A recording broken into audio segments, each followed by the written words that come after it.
were in the wrong place at the wrong time. But welcome. This is a regular business meeting in Billings City Council. May 27th, if you would, please stand with me for the Pledge of Allegiance and our invocation. I pledge allegiance to the United States of America, to the republic for which under God, indivisible, with liberty and justice for all.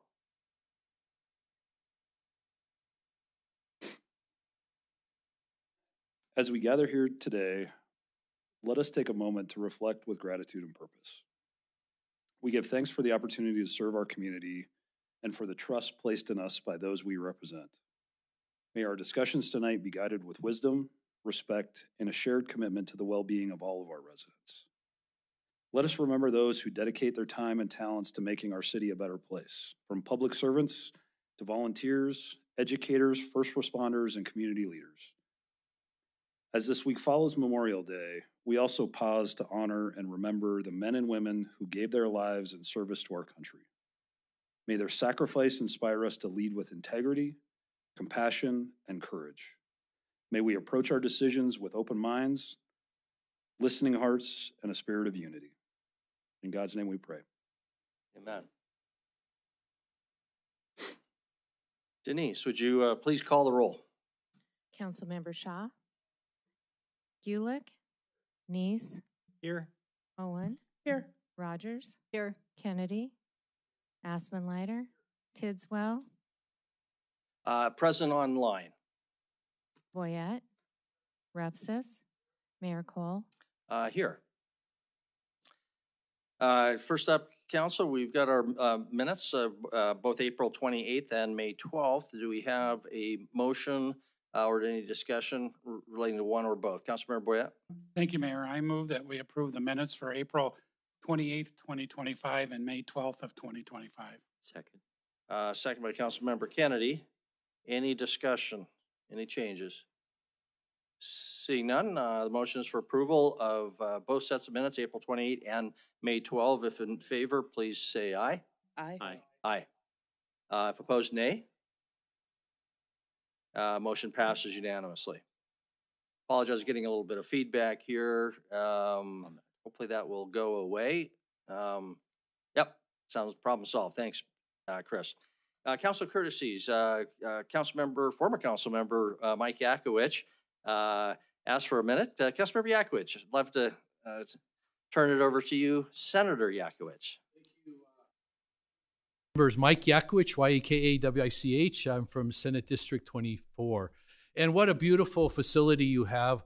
Great decision to be here. You look awesome. It's distinguished and also hardworking. And what a great effort that the city made to put this together here. So well done. It was your decision. Is that why you're saying it was such a good decision? Well, I am one cog in the wheel, Mayor, but okay. Great job. Yeah, I just wanted to give you a little brief update on the legislature. Everyone there worked hard, without a doubt. And I wanted to package it as being on city council for, as I had 8 years. It's like going to city council every day, 8 hours a day for 4 months. So that's what it's like up there. But a great honor to serve. And I was honored especially to carry a bill for the city. And that was Senate Bill 398. And just a great opportunity to increase abatement to help clean up our neighborhood. I do want to thank you, Mayor, and City Administrator Mr. Kukulski, and others who came up there also and tried to, and testified. You not only came up there for my bill, which I'm very grateful for, that helped me get it passed, but also you came up there to defend the city on the tax issues. So I'm very proud of you. You came up more than once to help defend the city. And sometimes you may not know how much energy it takes to be there, to be able to speak and to address these committees. Other bills I did, I wanted to just highlight on suicide prevention, which I wanted to take a moment and realize what the behavioral health issues that we're facing in our community, human trafficking education that I had required for bus drivers. We did be able to work with departments on issues like blind for the blind, that I didn't realize it, but when one person, if you are become blind 55 or younger, there's not a lot to help you with. But now this bill ensured funding as well as a person who will help you. And most traumatic time of one's life is when they may go blind at a young age. So I don't want to overwhelm you with my bills. I just want to let you know that we all worked hard and both on the Senate and the House representing you. I wish to, my term right now is 4 years, and I'd be honored to help carry policy in any department that you have. I'm happy to work with you sooner than later.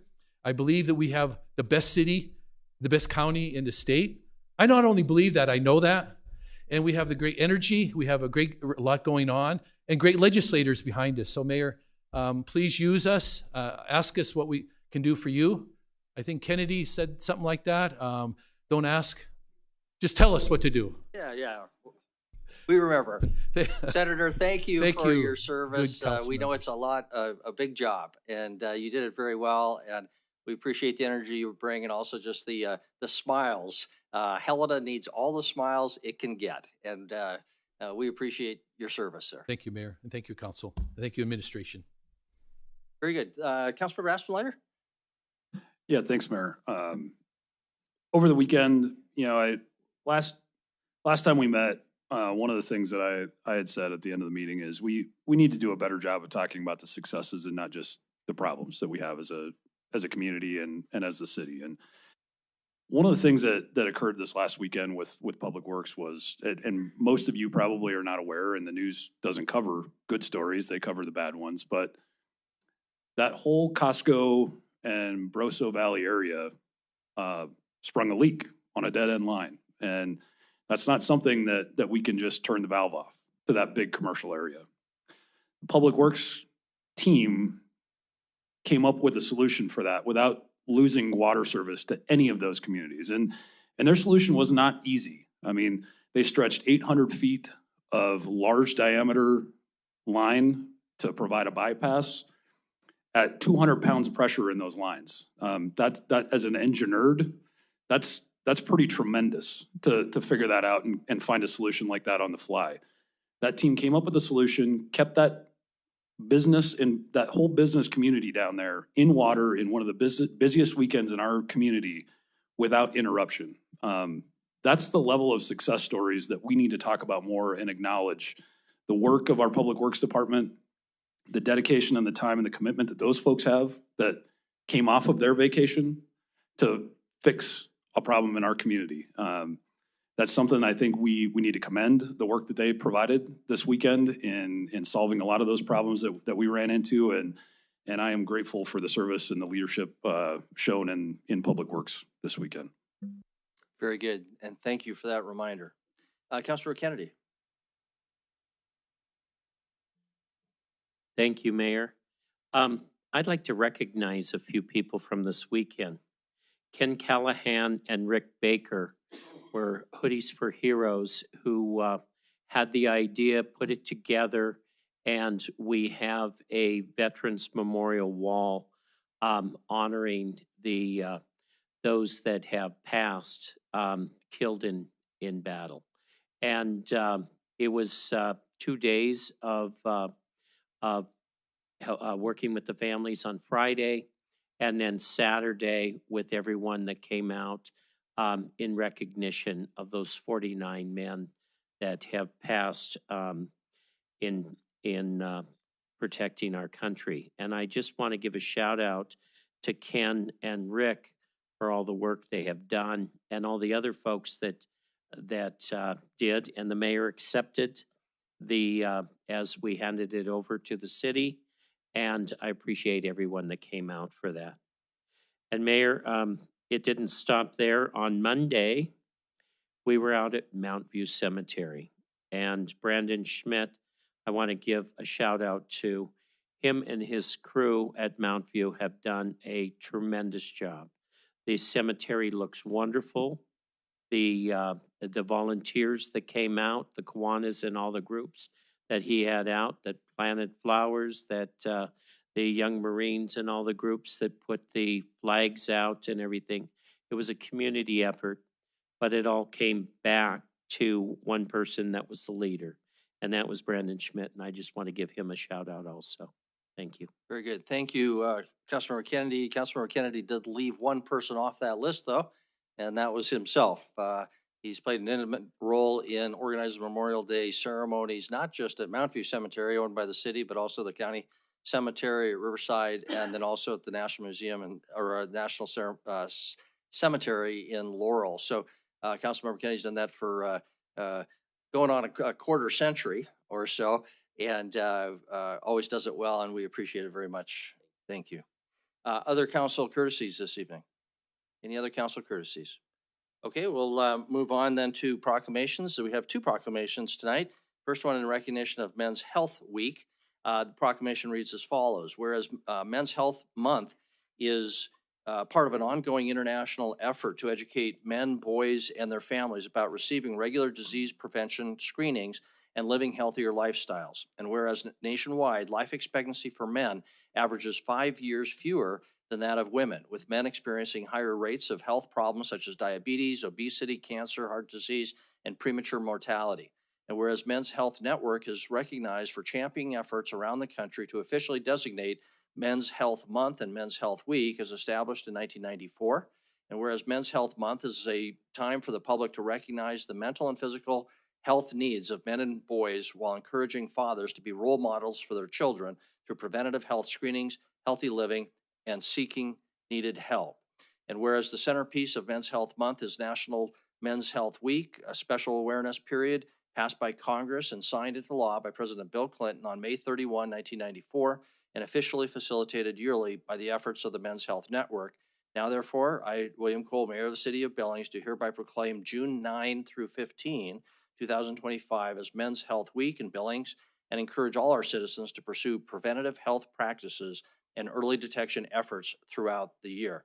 I'm assuming there is, as far as I know, there was no one here who wanted to speak on in connection with that. Nobody's waving their hands, so we'll move on to our second proclamation, in recognition of Shriners International. And that proclamation reads as follows. Whereas Shriners International fraternity was founded over 150 years ago in 1872, and whereas members of Shriners International provide fun and fellowship for men of good character across the globe, and whereas members of Shriners International are known for supporting their communities and making the world a better place, and whereas Shriners with vision and generosity created their official philanthropy, the Shriners Children's Healthcare System, in 1922, and whereas Shriners International Fraternity now supports Shriners Children's Healthcare facilities across the United States as well as in Canada and Mexico. And whereas Shriners International and Shriners Children's work together to provide excellent specialty medical care to children, regardless of a family's ability to pay or insurance status. And whereas it's fitting and appropriate to acknowledge the contributions of Shriners International and Albadoo Shrine to commend the Shriners for the positive impact they make on their communities. Now, therefore, I, William Cole, Mayor of the City of Billings, do hereby congratulate Shriners International upon celebrating the anniversary of the founding of their venerable fraternity on the 6th day of June, 2025, and do encourage all our residents to congratulate these esteemed members of our community, the Shriners. And I see that we have a number of Shriners with us this evening, so I just want to make sure if you would like to comment, please come forward, and the podium is yours, at least for a while. Go ahead. Mr. Mayor, Honorable Bill Cole, City Council members, we come to you with gratitude. Thank you for all of the support over the years. You've been at our circuses, you've bought our onions, you've participated in all of our fundraisers, and we so do thank the community of Billings and surrounding area for supporting us in all the things that we do, bringing health care of over $1 million per day to people regardless of their ability to pay. So we thank you from the bottom of our hearts for this honor. Thank you. Thank you very much, and thank you to the Shriners. What you do for our kids is truly amazing, again, without regard to their ability to pay. So on behalf of our community, thank you, and I just want to give you a little stand.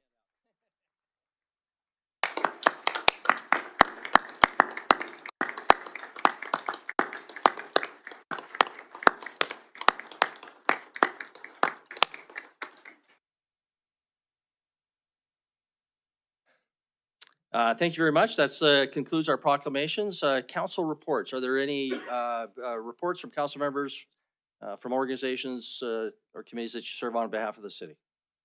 Seeing no council reports, go to our city administrator reports. Chris.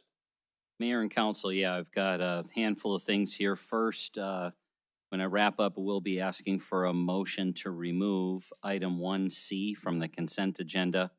Expect to have it back here on June 9th. So that's on consent. Request to remove item 1C. Also on consent is 1K. We're not asking that that get removed, but I want to just address a few issues that were in some email traffic, and I'm trying to pull that up. Yeah, so first of all, as council well aware, so the procedures are currently in draft form. So you've got the resolution in front of you. That's the resolution for the city's purchasing policy. That gets followed up with an administrative order from me in my office that must be consistent with that resolution. So a series of things that will happen. What's in your packet tonight's draft of that administrative order. One of the very specific things that was found was an important misstatement in B13, which referenced the fact it included the word not, and it shouldn't have, which is basically all purchases over $25,000 do need to have bids or pricing comparisons, but it had stated that they do not. So that was an error that is being fixed. I've not included this statement at the beginning of the procedures indicating that the council adopts the policy via resolution. We'll get that taken care of. We'll add more specific language regarding the Federal Aviation Uniform Act and acquisition policies. The new procedures standardize the RFQ, request for qualifications, pre-qualifications process. However, this does not prevent staff from completing a project-specific RFP for architects or engineer services without requesting pricing. That was one of the things that triggered this whole conversation. We will no longer ask for pricing, sealed or otherwise, on those professional services as in statute. A&E is what those are. And then last, as I mentioned earlier, a few typos and corrections that we've caught and you guys found. Thank you for those. So I don't need you to do anything separate with 1K, but I wanted to point out those corrections will be made in the administrative order.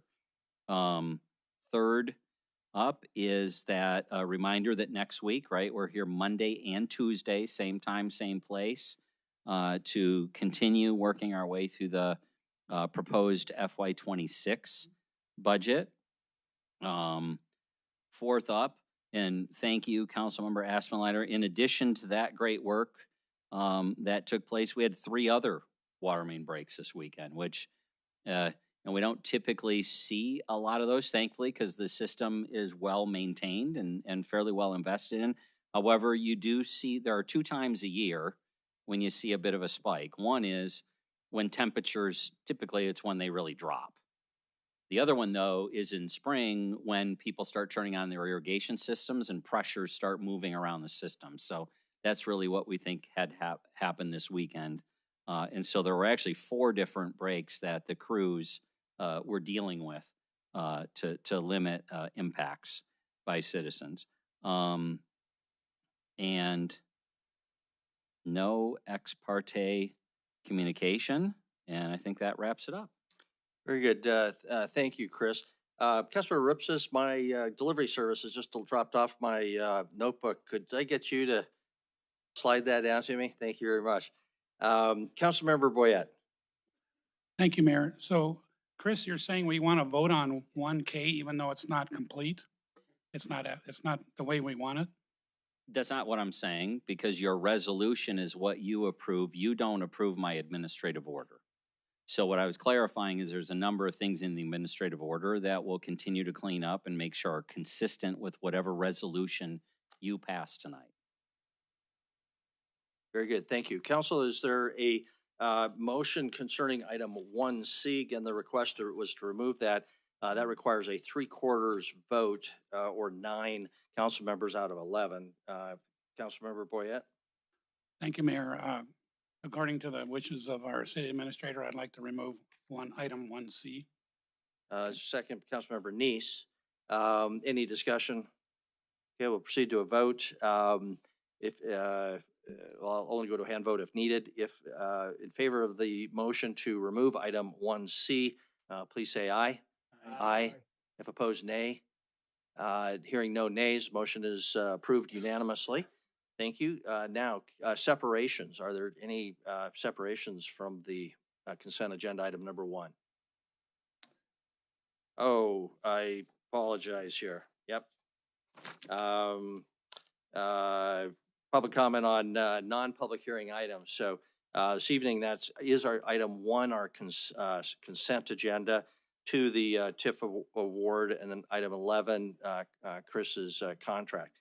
If there's anybody who'd like to comment on any of those 3 items, this is your opportunity.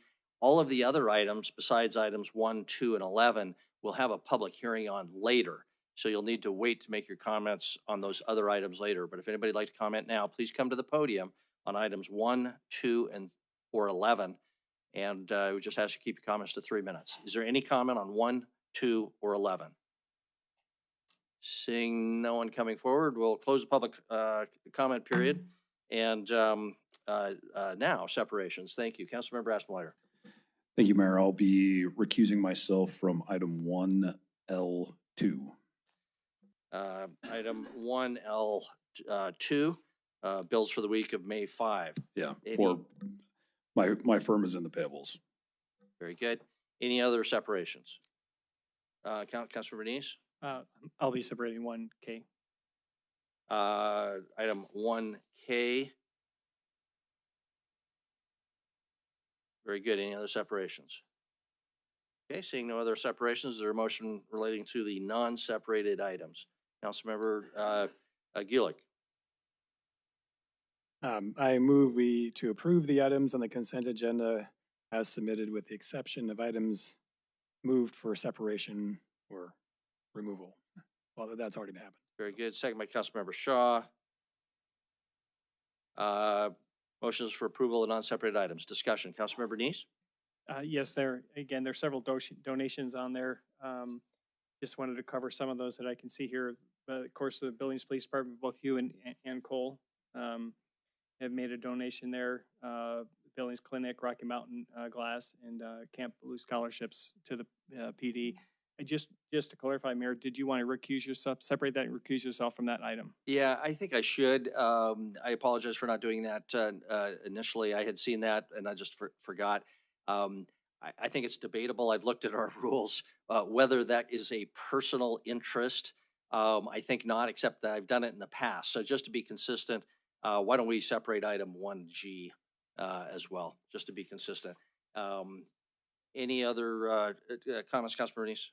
That's all I had. Just Okay. Thanks for those donations, police department. Okay. So assuming that's okay with Councilmember Gulick, who made the original motion to remove that one, and Councilmember Shaw. Okay. Okay, we'll proceed to a vote on the non-separated items. If in favor of the motion for approval, please say aye. Aye. Aye. If opposed, nay. Motion passes. First separated item then was item 1C. Councilmember, or I'm sorry, that one was removed. So I guess the first separated item is 1G. Councilmember Boyette, Deputy Mayor, would you please run our discussion on that? Thank you, Mayor. And I agree that I don't think you should recuse yourself from that, but since you did, do we have a motion? I'll make a Councilman motion. Aspenlighter. Make a motion to. I'm sorry. I'll move to approve agenda item 1G as presented. Second, Councilman Neese. Any discussion? Seeing no discussion, all those in favor say aye. Aye. Those opposed? Seeing none, it passed unanimously. Thank you, Mayor, for the donation. Very good. Thank you. Item 1K was separated. Councilmember Neese, did you want to kick us off? That's the city's purchasing policy. Yeah, I just had to clarify because Chris, because you talked to it during your administrative report, and I didn't really catch everything. Just to make sure, one of the emails I to you, I just want to clarify it in that procedure. You're right, since we don't approve those city policies or administrative policies. In fact, I think they're listed on this website somewhere. We can see them. But I just wanted to make sure that, because this was something that came from council to make some changes here, that whatever is in that procedure, that you'll include pointing back to this resolution. Because in the future, when we're not around here, you may be gone and they want to update that procedure, the next administrator would see in the procedure that's pointing back to this resolution and see where the council was looking at to do that. So I just want to make sure that's something that you're including in your administrative order. Mayor and Councilmember Nisi, yes. Okay, thank you. With that, I guess I'll I'll make a motion to approve item 1K. Very good. Second, Councilmember Gulick. Any discussion? Motion is for approval, item 1K. Councilmember Basselmatter? Thanks, and this was my initiative, and I appreciate the work and the effort that was put into it. Liz, I appreciate you digging deeper than probably initially intended on this and the work that you did to pull this together. I think this is a lot closer to following the Montana Code Annotated and the rules that the state lays out for us than what we have operated in the past. I'll say I'm still not thrilled about the airport's broad and wide exclusions and the way that contracting is done. Mr. Roach, I hope that you take that into advisement. I think when we're issuing change order 30 on a contract, that's far too broad and wide of a swath to be operating on, with changing scopes and things that don't even really touch the airport. I hope that we get better at doing that as it relates to the airport and transit and following this procedure a lot more closely. I understand that we can under FAA regulations, but because we can doesn't mean we should. So I hope that you take that into advisement. I think on the whole, this is good. I think we've got to be very careful about what we do with airport and transit. And if we become an airport authority, then it's not my problem anymore and I don't care. Then you deal with those folks. And I hope we get there, but you're not today. So I'll support it. I think we still got to be mindful about it though. Very good. Thank you. Any other discussion on the motion? Councilmember Owen? Thank you. Chris, can you walk us through what the sort of training process is going to be, implementation? How can we know that this is going to be sort of spread throughout the city government appropriately? I'm going to ask Liz, who administers that for us, to help us out there. So Liz, would you come to the podium? works with our staff directly, coaches them, and works with them as they deal with all of our procurement processes. So, Did you hear Councilmember Owen's question? Sorry, I could only hear part of that That's from okay. back there. I'm just curious as to what the process now is going to be to train, to ensure that this is sort of widely known throughout the city. How do we make sure this goes into effect now? That is usually a struggle. So this document, the policy and the procedures, both, once they're complete, Councilmember Owen, I will place them out on the city's website in a more prominent location and with additional language that will make it easier to find. We also send out the administrative orders to all staff, and I've made this a more dynamic document for like clicking through on the table of contents and easier to search. And then I've made every attempt over the last couple of years to get out to a different department every couple of months or at least once a quarter and try to do specific purchasing training, purchasing policy and procedure training, as well as P cards and travel and everything else that my job entails. But so when we're not inundated with a move or things like that, I get out to the departments and do specific training with those groups. Okay, thank you. Welcome, thank you. Very good. Thank you. Any other discussion? Motions for approval, item 1K. Okay, seeing no other discussion, we'll move to a vote. If in favor of the motion for approval, item 1K, please say aye. Aye. If opposed, nay. Motion passes unanimously. Final separate item, item 1L2, bills for May 5. Councilmember Gulick. I move to approve the bills from May 5th, 2025. Very good. Is there a second? Second, Councilmember Boyette. Any discussion? Seeing none, motion is for approval. Item 1L2. If in favor of the motion, please say aye. Aye. If opposed, nay. Motion passes unanimously. That concludes item 1. Bring us to our regular agenda. Denise, would you please read regular item 2? Tax increment financing assistance from the East Billings Urban Renewal District, eBird, to the food truck stop located at 202 North 18th Street for reimbursement for remodeling expenses up to a maximum reimbursement of $8,967. Billings Industrial Revitalization District, the BIRD, Board recommends conditional approval. Very good, thank you.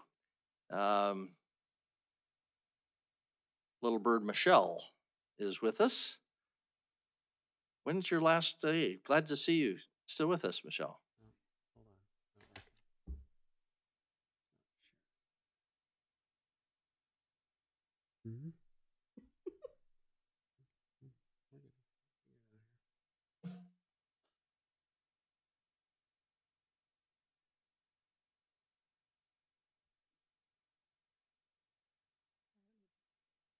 You know.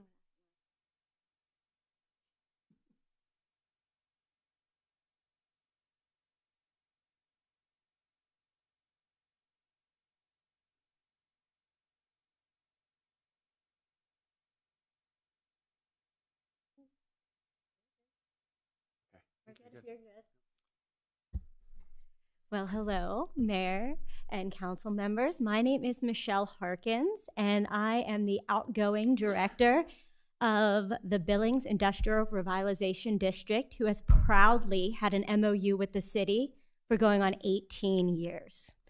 I'm here on behalf of the food truck stop to present their TIF application for your approval tonight.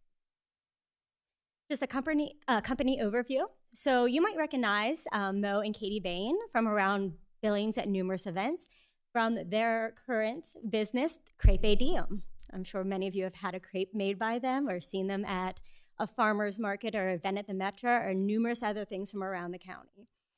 The food truck stop is what they're trying to work on now in the eBird. It will convert a historic blighted property into a fully equipped prep kitchen. It will help other mobile food operators have a place to prep their food, store their food, wash their laundry, and just do all the stuff that they don't want to do in their own homes because they're operating a business and they want their separation as well.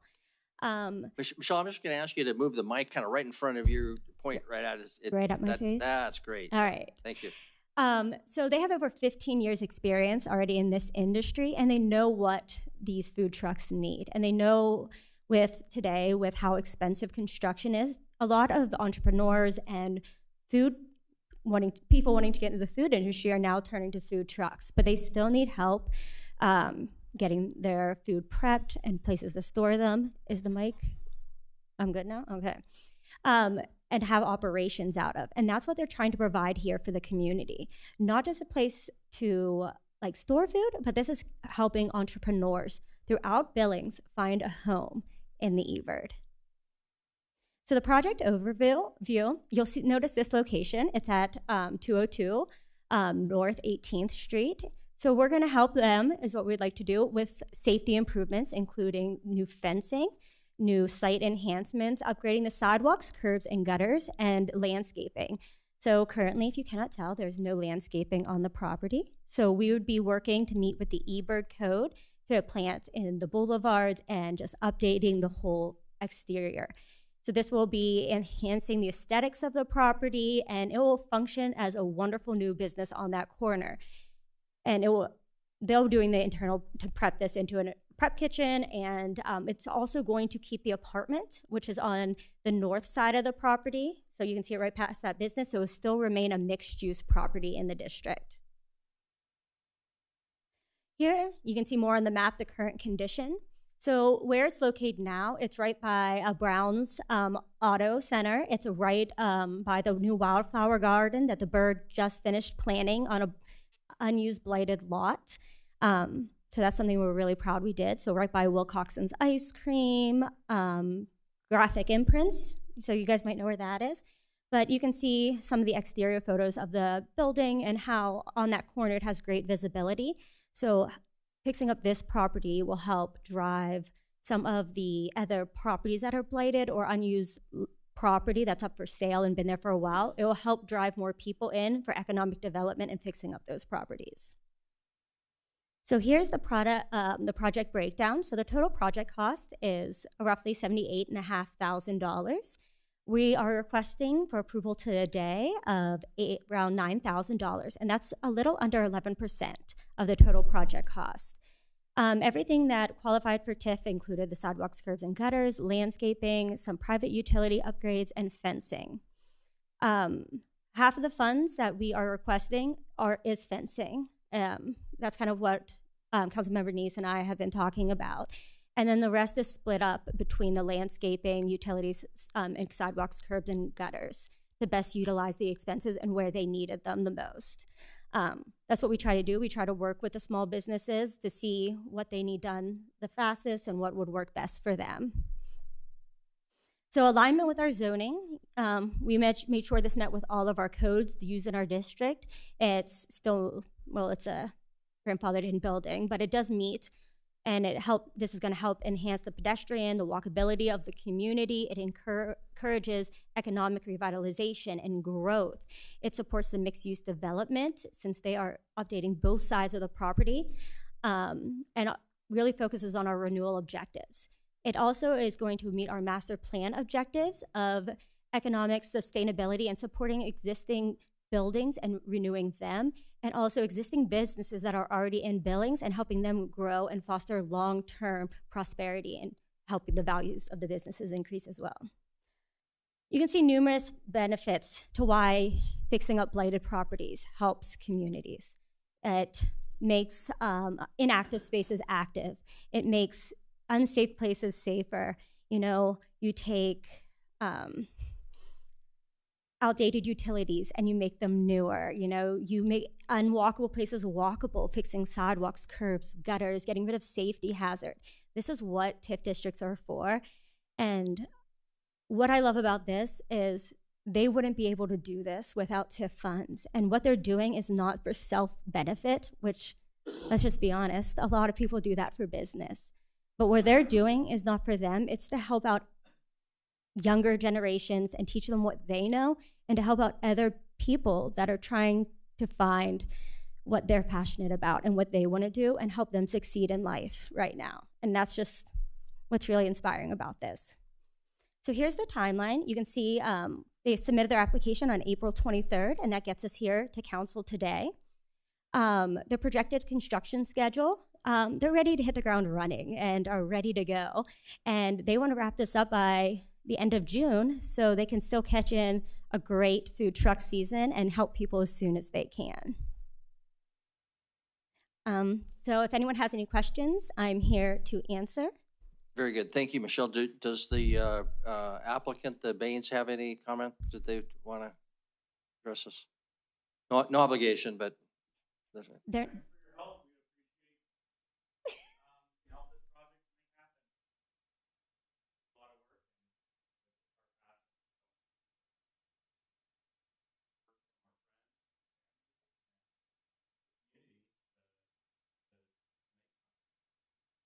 very good. Thank you.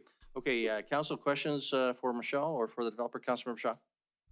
I don't have a question, but I'd like to just put a motion on the floor. I move to conditionally approve tax increment financing assistance from the eBird Tax Increment Finance District Funds to the food truck stop up to a maximum reimbursement of $8,967 as recommended by the Bird Board. Very good. Is there a second? Second by Councilmember Gulick. Any discussion? Councilmember Boyette? Can I speak to the motion? Oh, I apologize. If you would like to speak your motion. I would, please just do. really quickly. I think this is such a great project, a perfect location in the eBird. Love that they're going to help out other food truck businesses. I'm really excited about it. So I hope it's very successful, and I think it's exactly what our community needs. thank you. Very good. Thank you. Councilmember Gulick? Excuse me. A good project, very low investment by the public that lots of little incremental improvements that give people confidence in investing in other properties in eBird. The more there are people doing that, the more eyes in the street, the safer it is. There's a very virtuous cycle, or circle. So we'll be supporting this project.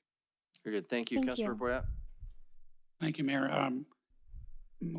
Several years ago, I think it was Council Member Neese brought up that maybe we should look at for the TIFs that have a minimum amount of money that, say, 10,000 or 15,000, that shouldn't have to come to us, that they can just automatically do that and then send us a copy of the paperwork. I think we, the council, should maybe look at that. Not that this is unimportant, but it is such a small amount. They could just handle this themselves. So just a comment. Very good. Further discussion, Councilor Bernice?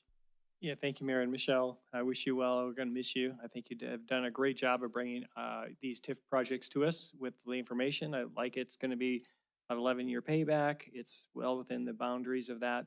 I like it that you're including that fencing in there because that's your signature fencing, and so that's really important that that kind of stuff gets funded for those property owners. So I do wish you well, and I hope that you relay to whoever the next one is that we would like to have more conversations, kind of what Councilmember Boyette said, but really have that fencing as kind of a pre-approved program so we can kind of work on something like that. I would absolutely love that because currently we are working with property owners ourselves and fundraising for some of those smaller projects to make it easier for the community instead of coming to council just to help their needs as soon as they have them, with like flooding in the alleys and stuff like that. So I would appreciate that. Very good. Thank you. Any further discussion? Okay, we'll proceed to vote. Motion is for approval. Item 2, consistent with the staff recommendation. If in favor of the motion, please say aye. Aye. Motion passes. If opposed, say nay. Motion passes unanimously. Thank you very much. Thank you. See you next Tuesday. Good luck. Item 3, Denise, would you read item number 3? Public hearing and special review 999, a special review to allow a drive-through service adjacent to a residential zoning district south property line for proposed new drive-through food service restaurant generally located at 4140 State Avenue. Zoning Commission recommends conditional approval and adoption of the findings of the 3 criteria. Very good. Tate is our presenter this evening, and maybe Tate, you want to introduce yourself? Yes. Hi, my name is Tate Johnson. I am the neighborhood planner in the planning department, and today we have special review 999. Let me just start the presentation. Mr. Mayor. Councilor Rasmussen. Before we get yes, thank you. started, this is item 3 is one that I'll be recusing myself from, as my company is the agent. Very good. Thank you for that clarification. Go ahead. All right. So tonight we have special review 999. It's for a drive-through service adjacent to residential zoning districts. It is for a new laundromat and a food service facility. It is located at 4140 State Ave.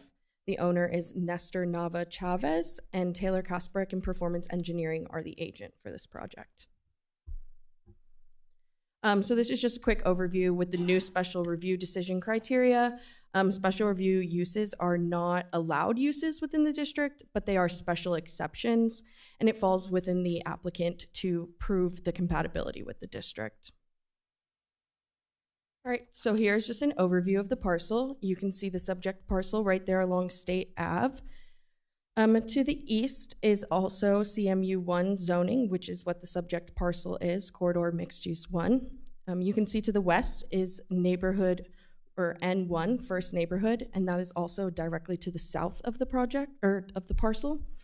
And then there's some industrial zoning a little bit farther to the east, and some neighborhood mixed use to the west as well. And the parcel size, is about 22,000 square feet. So here you can kind of see the surrounding development. There is commercial development to the right directly to the east, or I'm sorry, to the west of the property.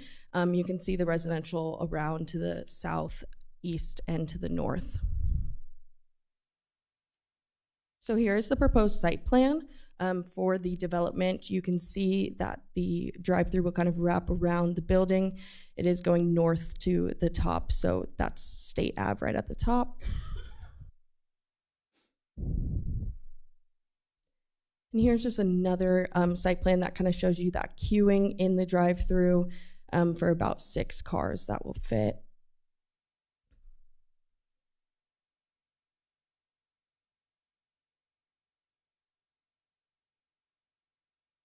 And then here are just the building elevations, so you can kind of get an idea of the proposed site.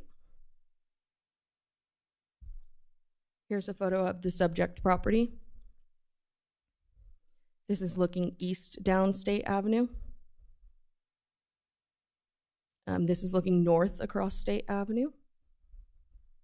Looking west, and you can see that commercial activity right there. There's Ace Hardware and a Family Dollar.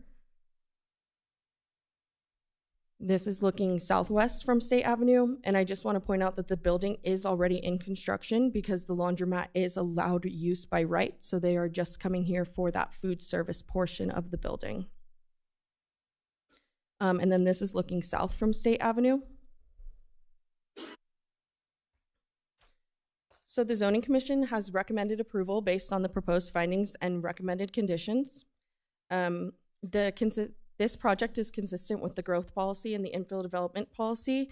It promotes the essential investments by promoting efficient growth by utilizing a vacant parcel with access to existing services to reduce costs to the city. It also is consistent with the strong neighborhood goal of the growth policy by providing walkable access to essential amenities like a laundromat and a food service for the nearby residents. And also it will have conditions to be set that will mitigate the compatibility with the residential zoning that is adjacent to it. It also is consistent with the prosperity goal of the growth policy to help boost construction and long-term jobs in the community, which helps support the city's job creation goal. So this is a well-planned site layout with dedicated drive-through lanes, which I showed you. It has about room for 6 queued cars. It has appropriate access and infrastructure in place, like I said, meeting that infill development policy of access to existing services.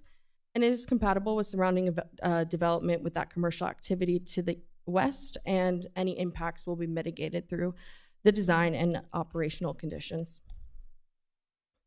So here's just a quick overview of those conditions. The biggest ones will be that the drive-through is on the north side of the building, that it won't operate 24/7. It's only allowed to operate between 5 and 10 p.m. The speaker system must not be audible at any property line. No lighted signs are allowed to be facing that south property line, which is the one that they share with the residential zoning.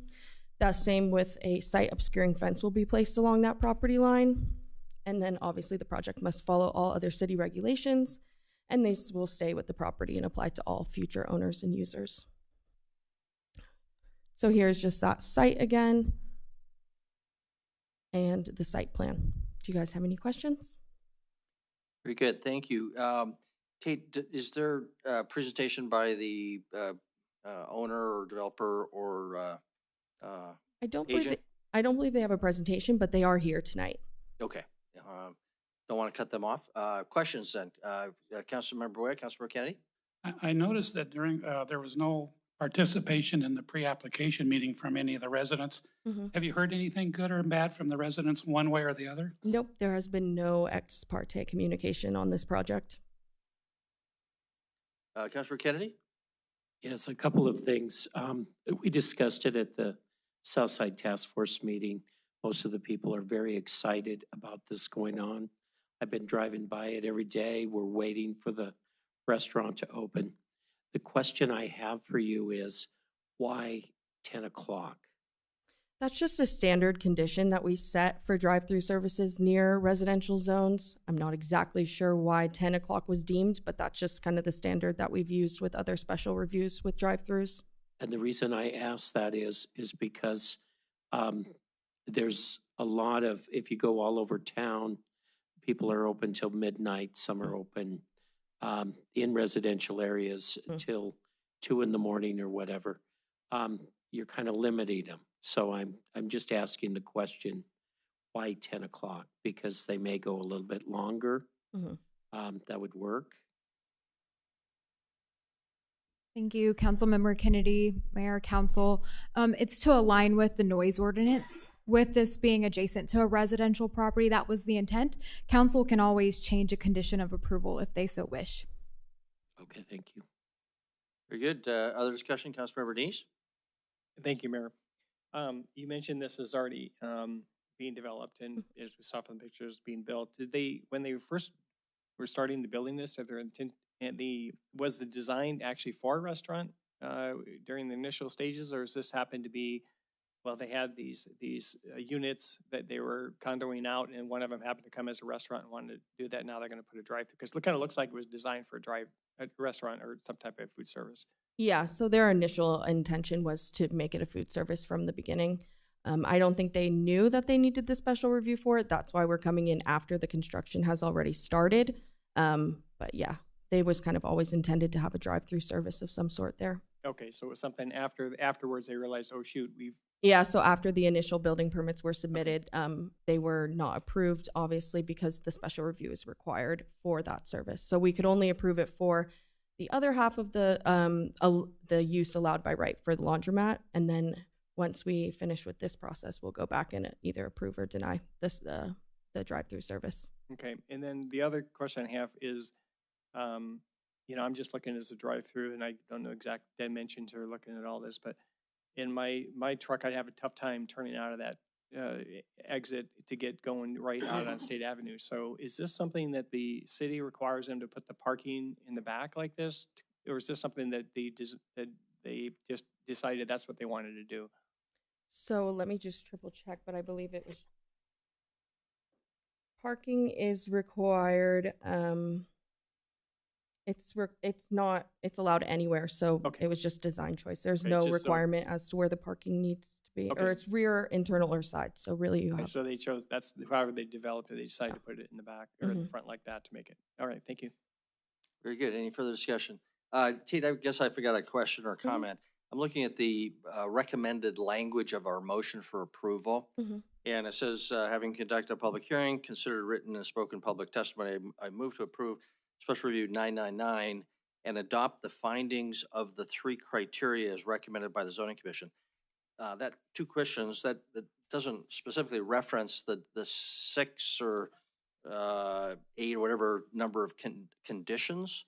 I don't know that's the end of the world because we'd be adopting it consistent with the recommendation of the Zoning Commission, which included those conditions, but I just want to make that clear on the record. I think in the future, it's probably good to make some specific reference to those conditions because that's what special review is all about.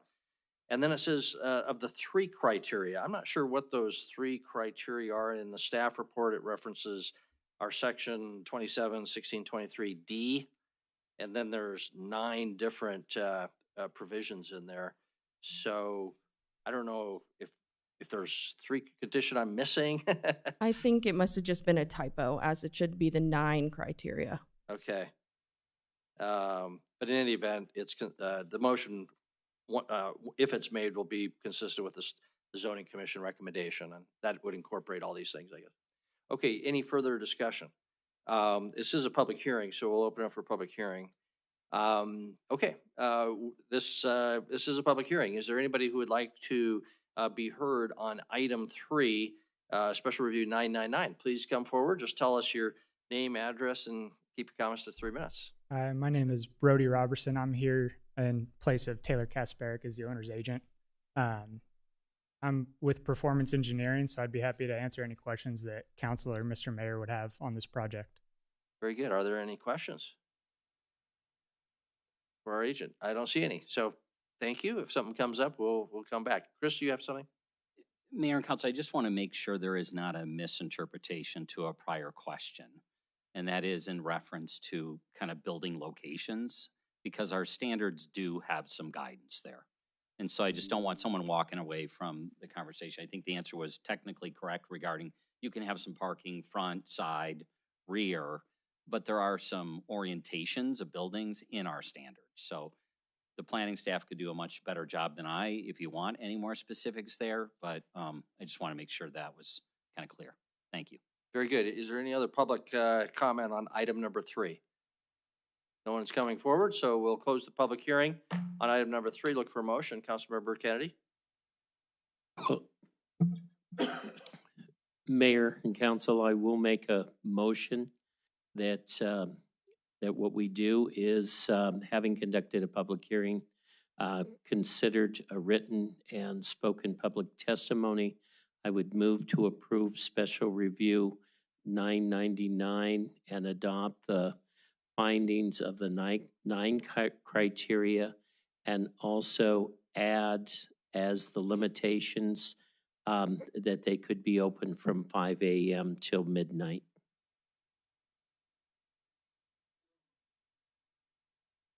Okay, motion is for approval. You heard the motion with that change in the condition to allow them to be open from 5 a.m. to 12 p.m. Or no, not 12 p.m., midnight, 12 a.m., I guess. Is there a second? Councilmember Rogers. That's the motion before you. Discussion now on the motion. Councilmember Neese, Councilmember Gillick. I guess I want to clarify. I mean, I don't really care how late they're open till, but I do want to make sure that that doesn't give them the permission to violate the noise ordinance. And as long as you know, they're not causing noise after the certain 10 o'clock, there's a different requirement there. As long as there's speakers or whatever is going on, I have no trouble with them staying open until midnight. But I want to clarify from staff, does that mean they're going to be allowed to make noise until midnight as if it was 9 o'clock at night?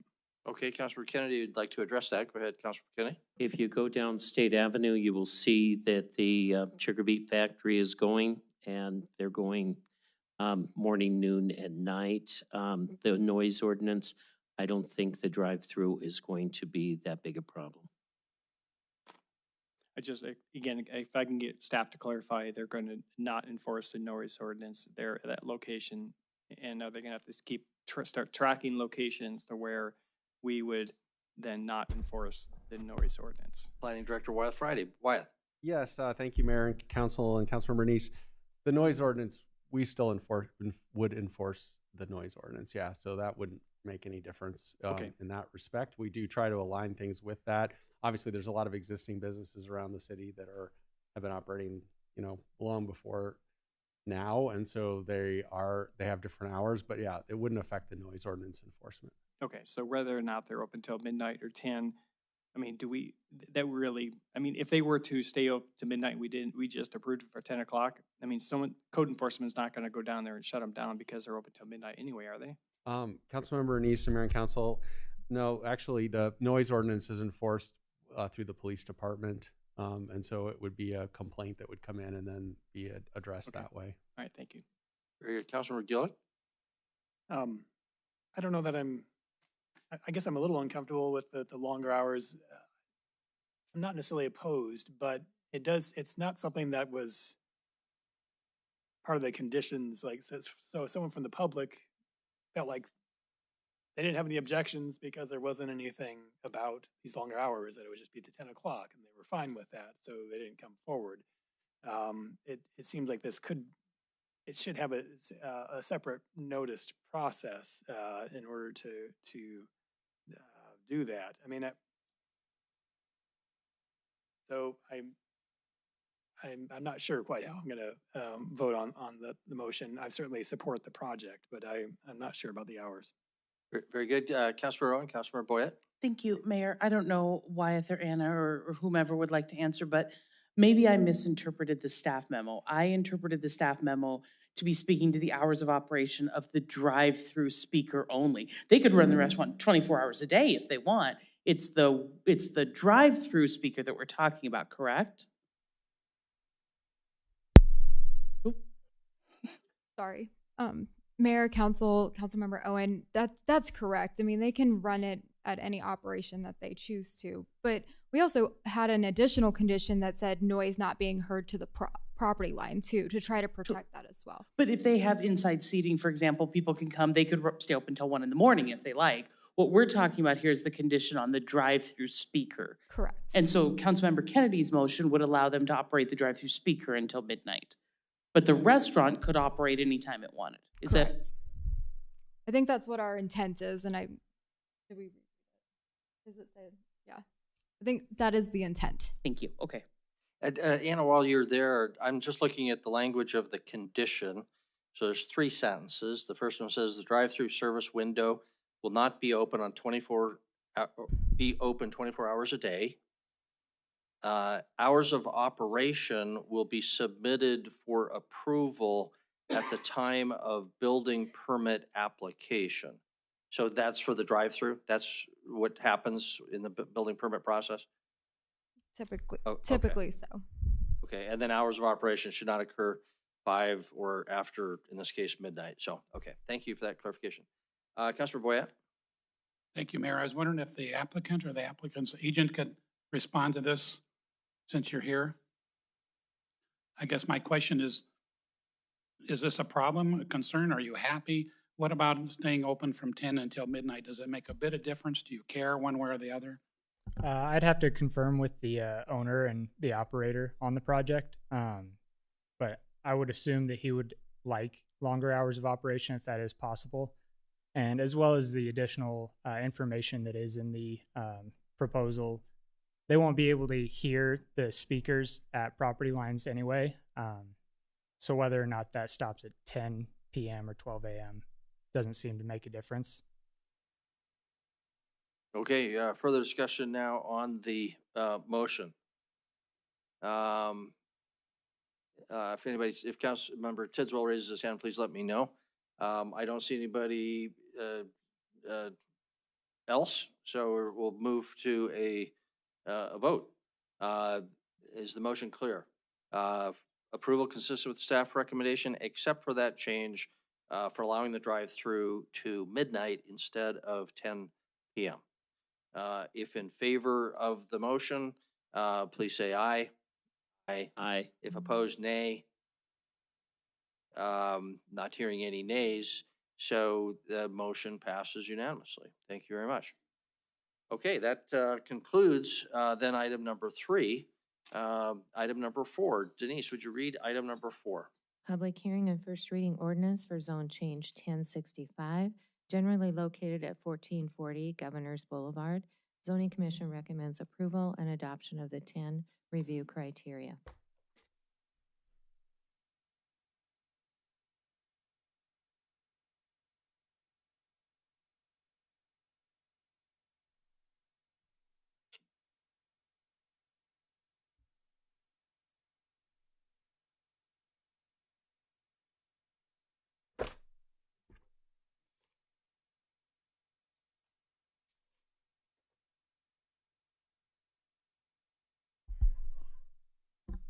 Okay. So tonight we have zone change 1065 at 1440 Governors Boulevard. This will be a zone change from the public 2 to the mixed residential 1 zoning districts. Currently the owner is school district number 2, and they are represented by Dax Simek with Staley Engineering.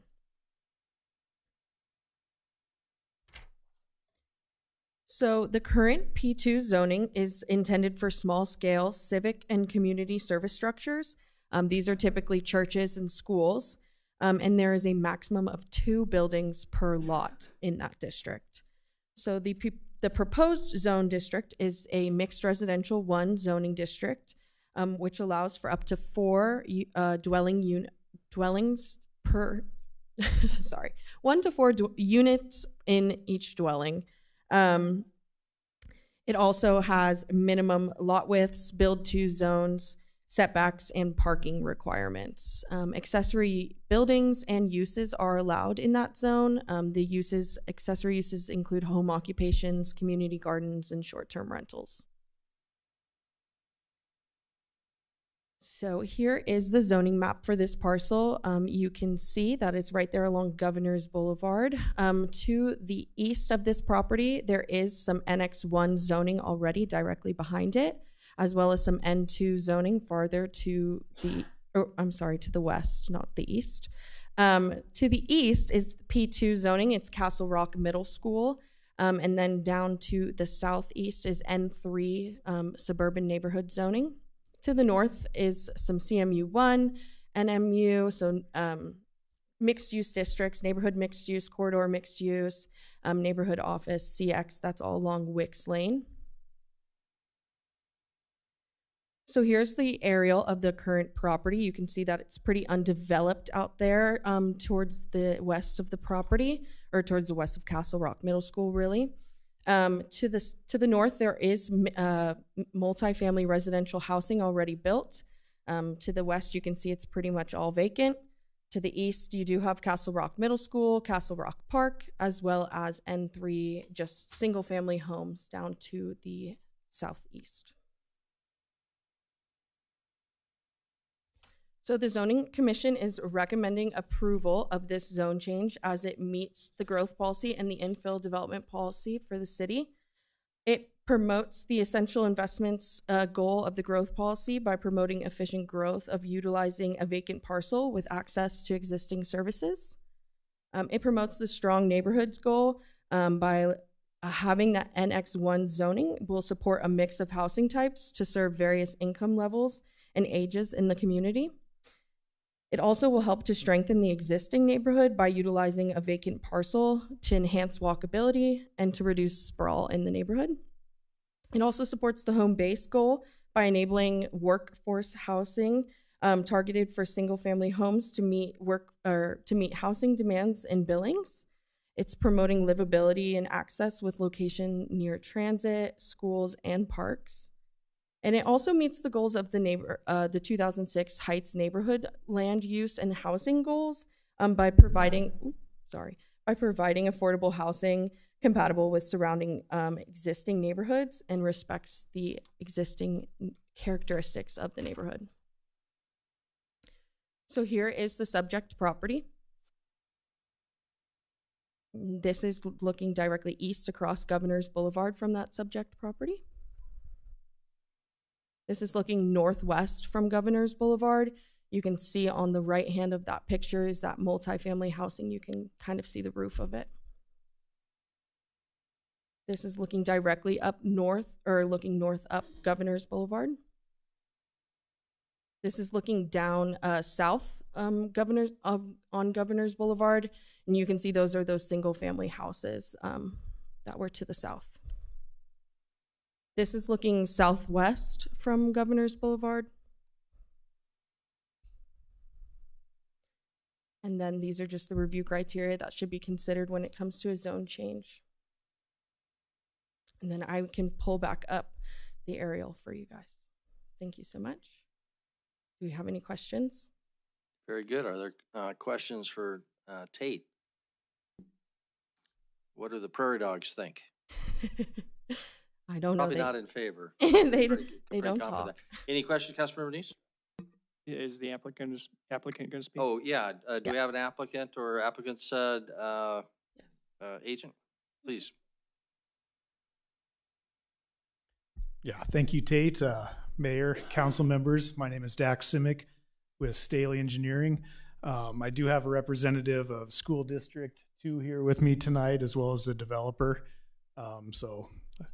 Yeah, just happy to answer any questions that you might have. Very good. Questions for the agent or developer? Councilmember Boyette? So I read in the staff report is the applicant intends to pursue a single-family residential development. Can you explain that in layman's terms? Yeah, so the developer's taking advantage of some recent legislation that provides a funding mechanism for workforce housing, which is much needed in the city. We've been fortunate enough to partner with School District 2 and use some land that really they have no other use for right now. So the purpose is, to provide single-family housing, not low-income housing, but workforce housing on a property that matches the surrounding land use. And I can have the developer come up and speak to the funding portion of that if you'd like. Would you like that? No. I guess I'd be curious whether the school district is going to maintain any sort of preference for its own employees or teachers. And I believe the school district would have first right of refusal for these houses initially. Good evening, Council and Mayor. Yes, that would be the thought, that we would have access to some of that housing and work directly with our union to kind of outline what the requirements were to access that housing. Great, very good. Thank you. Councilor Kennedy? Dax, just a quick question. There's a lot of rock underneath there.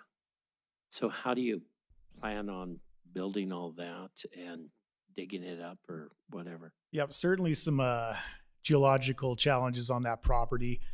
We did have a geotech do an investigation on there, and there is some sandstone there. They did find they suspect easily, rippable with I guess standard construction equipment. So I think is a challenge we'll have to look at during the design phase, certainly, but I don't think anything that we can't overcome. Councilor Rowan? Thank you, Mayor. This is a great project. I'm so excited to see this come forward. So grateful for SD2 and Homefront, who I don't think is here, for their leadership. This is exactly the kind of thing that we want to see: creative public-private partnerships solving a very tangible problem in our community. That said, there still remains a little bit of a tangible area challenge in this part of the Heights, which is a little bit of mixed use. So this is a residential project now, and I'm really excited to see it. It's a good first step. Is there future steps? Is there the legislation provides for a residential pathway forward. Is there ever going to be a point where we might see a little coffee shop or a little something that creates a little bit of a walkable placemaking in this part of the Heights? School District 2 doesn't have to answer that. That I don't have a good answer Okay. for.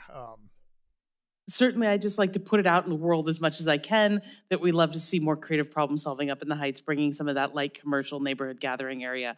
But this is a tremendous project, and I'm really excited to see it move forward.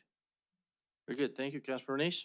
Mayor, I think this project is a good project as well, but I think it would help the council and just benefit them to hear from as far as how the funding source is coming about, because I think that's one of the innovations is to utilize some land leasing and that. So if we could hear from, I think you said someone else can explain that funding option. I think this is how we can get around to that, some of that affordable housing. Please come forward. Just introduce yourself, please. Members of the council, my name is John Dunlap. We've been assisting HAB development, which is Homefront, with identifying a community-based plan to address the very issues we're talking about here. They were fortunate to participate in the legislative cycle, the 2023 cycle, and the state had appropriated about $50 million to address this problem at a community level. The allocation of those funds was based on a percentage of total GDP by the state. So in this case, Yellowstone County is right at about 20%, just a little less. So total on that allocation, it's about $8.4 million that was allocated to Yellowstone County to develop and create a home ownership product, which is important, not just a rental product, but a home ownership product that fits an income category of 60 to 140% of that household average median income. And that cost for housing includes the mortgage, taxes, and insurance. And so in other words, it truly meets that 30%, and it can be no more than 30% of their income. And it has to include all of those. So what that did is it just put the challenge back then to the local community housing provider, in this case, HAB, who has also elected to be what's known as the Community Reinvestment Organization. That's how the state identified it. And each county, in order to opt into the program, had to identify then a Community Reinvestment Organization. So in addition to Yellowstone County, there is going to be 24 other counties that they'll be assisting with this. So this is actually a pretty remarkable opportunity for many communities. And so with that, this is one of the first ones. Being that HAB is here from Billings, we as a community are 6 months to a year ahead of other communities just because we've been fortunate enough to establish relationships with the school district, with members of the council, just the community as a whole, that we're far ahead of it. So we'll actually be able to set a neat precedence, which we're very excited for as well, and also demonstrate, the leadership and foresight of the community. So again, to recap, what it is an allocation from the state of about 8.4 plus or minus for Yellowstone County. This being a part of that, And those funds are used to create the mortgage product that makes it affordable. So it's important to also know, and I just want to add this, it's important to know that the monies aren't being used to offset costs. In other words, we're not building cheap housing. This is a true residential product that would be built to the standards of any other product. It's just that the way the program works is it's going to decrease the cost to the consumer for their mortgage product, which is really pretty neat opportunity. So that's where that came from. That's the beginning of the program, and you'll see more of this either directly or indirectly through the site planning process. And there's also going to be community outreach where community members will see, how this kind of evolves, and so there will be a lot of communication as it goes through. So, Sean, if I could follow up with a question on that, although those income limitations would apply to the first purchaser, this is then each product will go through hands of multiple owners over time. How does one make sure that those income limitations get passed on to the second owner and the third owner? And how does that process work? that's a great question, and that was actually heavily debated during the legislative process. And so what it is that the homeowner, because they're effectively going to be entering into it with little to no money down to eliminate the barrier of entry of attainability. And then they're also going to benefit from this decreased mortgage cost. And so the offset to that is that they would get no more than a 1% annual rate of appreciation when they go to sell. Now, what happens is when they then go to sell, a part of the investment by the CRO is there's a right of first refusal to be able to effectively purchase that at the maximum price that the homeowner would be able to sell it at, and then revert it, make it available for the community again. Now, if it's elected 15, 20, 30 years down the road, or however it may end up working, that the asset or the homes aren't recycled, like what we're speaking to now, that home would then be sold out, and the investment monies on the community would go back to the community reinvestment organization. So it allows a complete recycle, not only to the consumer over and over again, but also the initial investment capital that was used in the front end to make the program work will also then go back out to the community to then redo a whole new project again. So it's kind of a neat way to how it was engineered. Great, good, appreciate that. Good luck. All right, this is a public hearing. Any questions for this group before we go to a public hearing, Council? Don't see any. Thank you very much. Thank you, appreciate it. So this is a public hearing. Item number 4, the proposed zone change on Governor's Boulevard. Is there anybody who'd like to comment on item number 4? Any public comment on item 4? If there's anybody else, just make a little line so we know who would like to comment. Just ask that you keep your comments to 3 minutes and tell us your name and address. My name is Patty Hunter, and I was here at the last, there was 4 people here at the first council. I live up in the Heights, and... Yeah, if you would keep your mouth as close to that microphone as possible, that's great, thanks.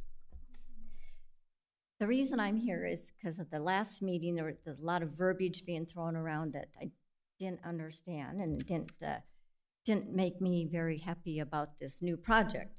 The workforce clientele, that was a big thing. They weren't sure of the product. They're going to use a different metric for an application process, meet certain criteria, on and on. Shelf life of 20 to 30 years.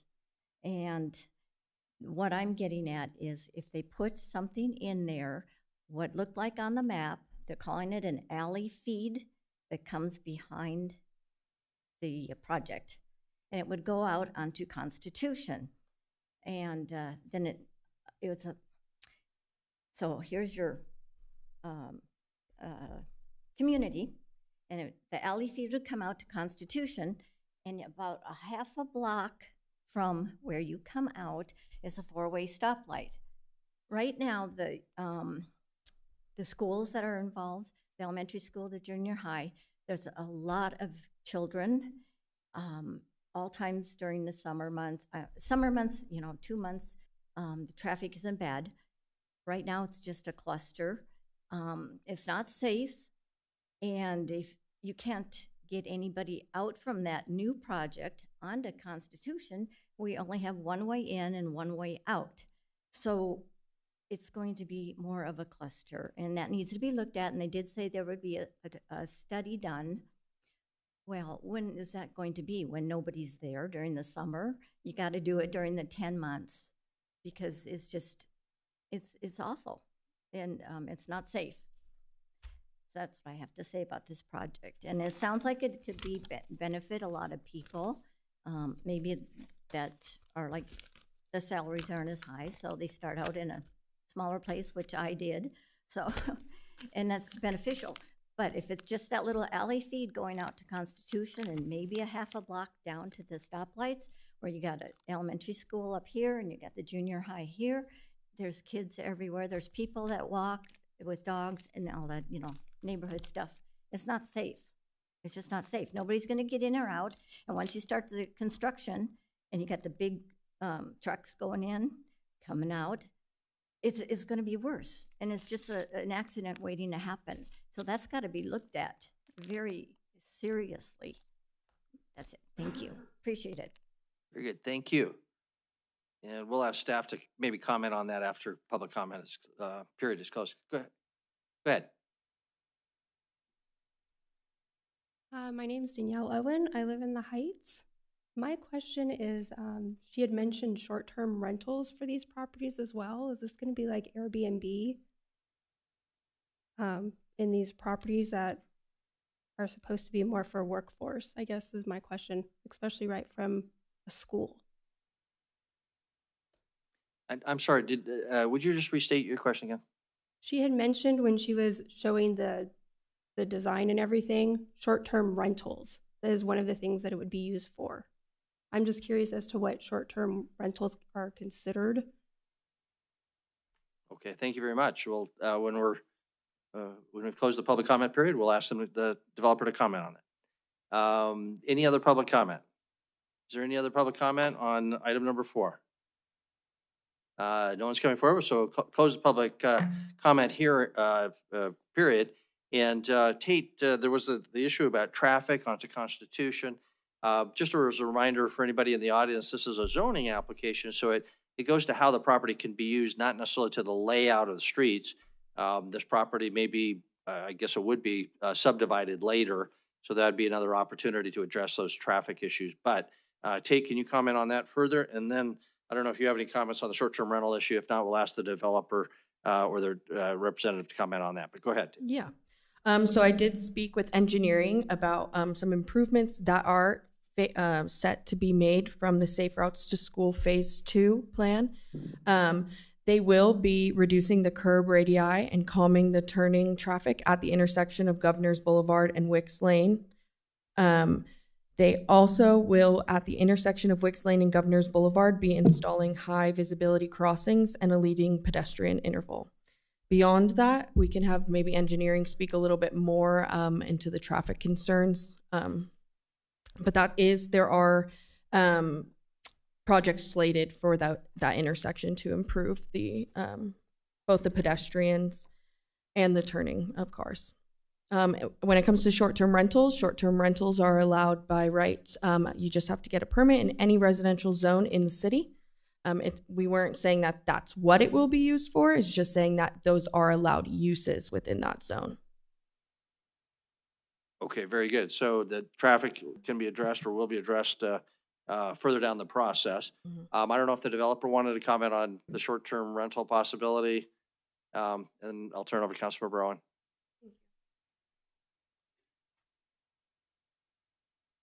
So members of the council, again, John Dunlap.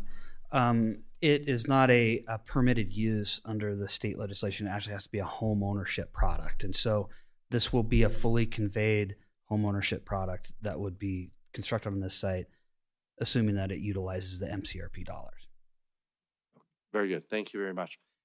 Okay, hearing is over. Back to council. Council, how would you like to proceed? Councilmember Brown? Thank you, Mayor. Having conducted a public hearing, considered written, spoken public testimony, I move to approve first reading ordinance for zone change 1065 and adopt the findings of the 10 review criteria as recommended by the Zoning Commission. Mayor, if there's a second, I'd like to speak to the motion. Yeah, Councilmember Bernice, second. Councilmember Brown. Thanks, Mayor. I appreciate it. I think I've expressed my support for this project, but I do want to reflect these traffic concerns because they're serious. And the issue is not one of traffic calming, quite frankly. It's one of volume. The number of kids and pedestrians on these sidewalks results in people spilling out into the streets. I mean, it is a serious issue during the morning, during the afternoon, whether we're talking at Constitution, whether we're talking at Wicks, kids, playing Frogger to get across the road. These are really serious safety issues, and I want to take every chance that I can to raise them. I am excited to see new development come to the Heights. We need it, but we have got to recognize that the area here, and not just around Castle Rock, but very nearby at Eagle Cliffs too. These are dangerous areas. They're dangerous for our kids, and they deserve attention. So I don't want that to be taken lightly. I want us to continue to look very aggressively at this, but even acknowledging that that needs to be addressed. This is a great project, and I'm glad to see it move forward. Thank you. Councilor Bernice, did you want to address your second? No, well, I will say, it is good to see the development up on the Heights. I've long wanted to see some of this development. I hope this is just a start of this area being developed and seeing that move, because there is a need for this area to be developed. And as Councilmember Owen said, we need more of a walkable neighborhood in that area, and so I hope we see more of that to come. Thank you. Very good. Any other discussion on the motion? Seeing none, we'll proceed to a vote. The motion is for approval of item 4, consistent with the staff recommendation. If in favor of the motion, please say aye. Aye. Aye. If opposed, nay. I'm sorry, I heard a nay? No. Nobody on the council votes nay. Motion passes unanimously. Thank you very much. That's item 4. We'll move on to item number 5. Denise, would you please read item number 5? Public hearing and first reading ordinance amending Billings, Montana City Code, BMCC, Section 6-1208, curb cuts. Staff recommends approval. Very good. City Engineer Mac Fogelson is our presenter. Mac.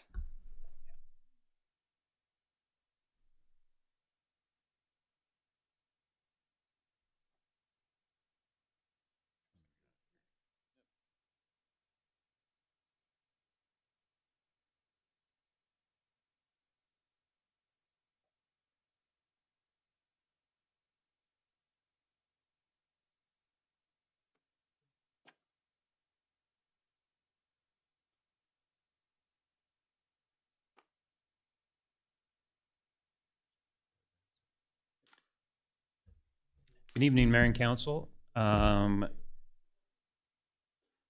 see that? Okay. And Mac, if I could just ask you, I know that we had comments at the before the work session from Ron Hill making some suggestions. So during your presentation, if it's relevant and you can address some of those, that might save some time. Sure. So here we are. We had the kind of moving forward to, whoops, yeah.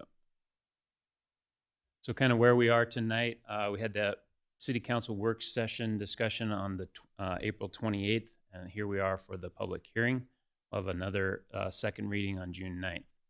So remember, there's kind of 3 catalysts for why we're jumping in the code and changing things. One, make sure we have consistencies between our traffic studies, between our subdivision regulations and our site development. Number 2, historically, we've had lots of variances for some of these residential developments on large lots, and it's created, variances that go to council. It's very inflexible, so we've tried to improve that. And then with Recode, we eliminated some of the site paving, and we're adding that back in as it used to be. Again, some of the changes we went over at the work session there in detail. The one comment that was added at the work session was to kind of create that 3-tier administrative relief. We have now added the city administrator to that as council requested. And then just remembering that our consistency between our subdivision and site development has that 3-tier traffic study levels between the two. Those will be consistent. And then what we've heard so far, just kind of going through the process, traffic studies are not responsible for those existing issues. It's sort of mitigating their impact on the system. We've had lots of discussion with the builders on the details of the curb cuts, frequency, spacing, flexibility is the theme. There's a conflict with the zoning. We've solved that. And then the big one that we discussed last at the work session was the private street requirements, and we've taken that out of this for future discussion. So a little bit just for the public hearing, a reminder of some of the things we went over in the work session, some of the curb cuts that allow flexibility where all the variances were before. This is the part that we're solving there. We've been over this with the builders.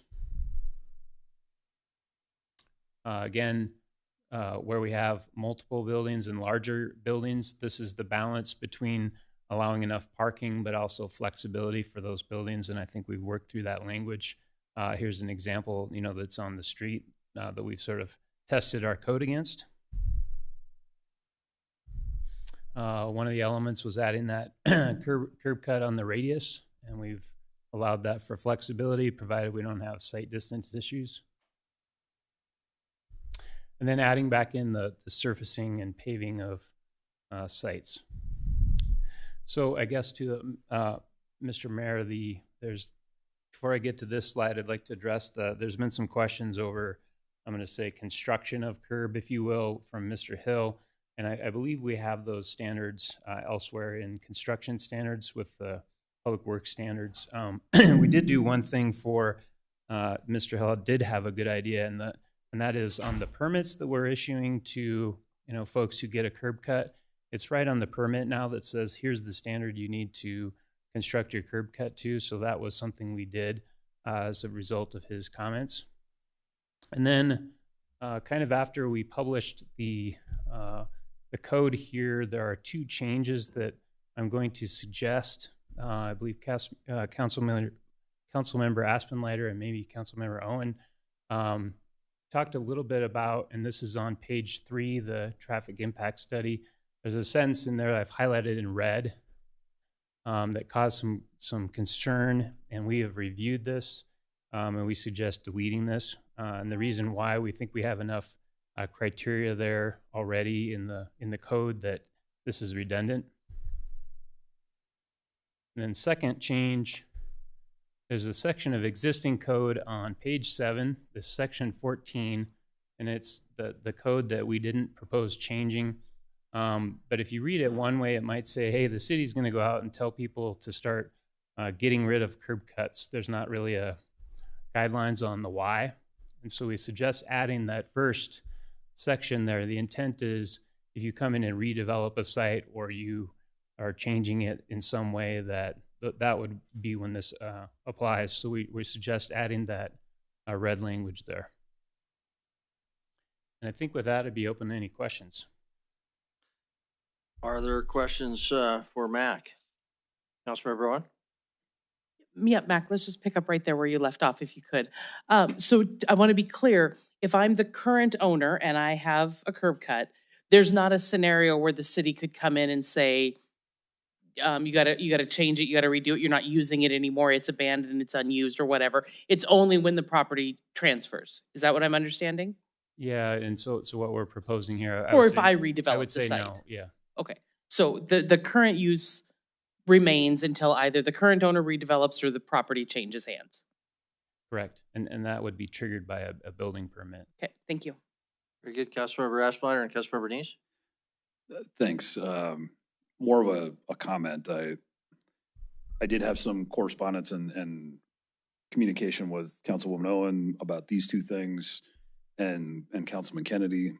I had a conversation with Debbie, Public Works Director Melling. I appreciate staff just proactively taking care of those concerns with these changes without having to try to come up with amendments to this. I think what you did here addressed my concerns and comments. The traffic study stuff is still something that we got to pay attention to. What we're trying to do and what I think staff did here in removing that may language is, if we have an exemption, we have an exemption. And if you hit the criteria, you get the exemption. This may language that got deleted really kind of took all that out. I mean, you could still meet the criteria, but the predictability goes away when there's still a may. I mean, you either get it or you don't. If you meet the criteria, you get the exemption. And so I appreciate staff being willing to take that out. I think that's a good step forward. and gets us moving in the direction of predictability, which is really what the development community is looking for. I think this is a good step forward, and I appreciate staff making those changes today on the fly. Very good. Thank you. Councilmember Nice? Yeah, two questions regarding this, regarding the, where you had it was going to be, if there's a change of use or you're not using the curb cut or it's being redeveloped. I just want to make sure that if it is there and it is being used, that, and again, that maybe it's not being redeveloped, but they're replacing sidewalks and curbs and gutters, is the city going to say, well, that curb is out of regulation, we're going to put in a different curb cut now at a different size? Is that going to change that requirement, or it will be replaced exactly what's there? I just want to make sure that isn't saying that any curb cut out there may be out of regs. When it comes time to redo them by the city, they're going to change it. The answer would be no. We really tried to put the guardrails on this, that, hey, this is a change of use. You're coming in with a building permit for something different, is when that would trigger. Okay, great. And then the other question I have is because, again, this goes back to what we just approved, Castle Rock, across from Castle Rock Middle School there. The traffic is atrocious. The sidewalks aren't developed enough. The streets aren't wide enough. And yet we have all these traffic studies that you maybe not be collecting enough. So this development's going to go in, and maybe they won't add that many traffic trips to cause anything to happen. But we're still not, we still don't have good safe intersections. And so I'd like us to make sure that we're looking at what our trigger points are, because I think they're wrong. I think we need to look at different ways that where this traffic is triggering it, so we can look a little farther into the future to say, well, when you're developing this here, this is going to impact, all to the schools areas. So even development north of where Council Rock is now, I don't know if that's if you even go back to look at the fact that where is all those families going to send their kids to school, and it's going to impact Castle Rock Park. And that's the type of thing I think we need to look at the triggers and where it's going to impact, so that we make sure we have a broad enough collection of what the impact's going to be, in those different areas. And I don't know if we're doing that or not. I don't know if you can address that in these changes, or if that's other changes we have to bring forward. Yeah, I would answer that with this 3-tier study now that will be, I would say, historically, no, the site development would not address that. But with those 3-tier traffic studies, even the tier 1, which would probably apply to the, not knowing exactly how many units, but let's say we're talking 8 or 10 homes in that spot. I'm guessing a little bit because I haven't seen the proposal. There are some basic elements of that traffic information that have to be addressed even in that lowest level tier 1 study. Very good. Mac, in I guess it would be there's a provision that says thou shalt not block the sidewalk with your car. I forget exactly where that is, but these are curb cut regulations. I assume that's not where somebody would look for that requirement. I assume that's elsewhere in, so it's page 6, subsection 6, under little I, general regulations. And it says, driveways constructed less than 20 feet between back of sidewalk and garage face shall not be used for vehicle parking, such that a vehicle encumbers use of any portion of the sidewalks. It's a little strange to have a use requirement in something that defines where curb cuts. No harm in doing that. It's a good reminder, but I assume that requirement is somewhere else as well. Or if it's not, this is something we can enforce. It was something that we discussed with planning, and it's been an enforcement issue, and that there maybe has been a little gray, so we did add it in here for that reason. Oh, okay. Again, no harm. I just hope that people notice it and that it's enforceable in the curb cut regulations. Anything else for Mac? Okay, we'll open up for public hearing. This is a public hearing on these proposed changes to curb cut regulations, item number 5. Is there any public comment? This is a public hearing on item number 5?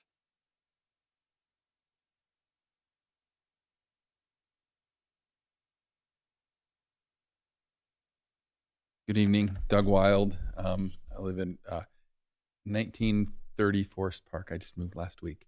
I want to take much of your time. I just want to, thank staff for the time they put into these regulations. They got a lot of input. I think they did a great job putting it out to the public. I think it's great. Some of the changes that came out of the work session. I think that those changes were very good. And I just wanted to, just voice my support and thank the staff for all their hard work. That's all. Very good. Thank you, Doug. Any other public comment on this item?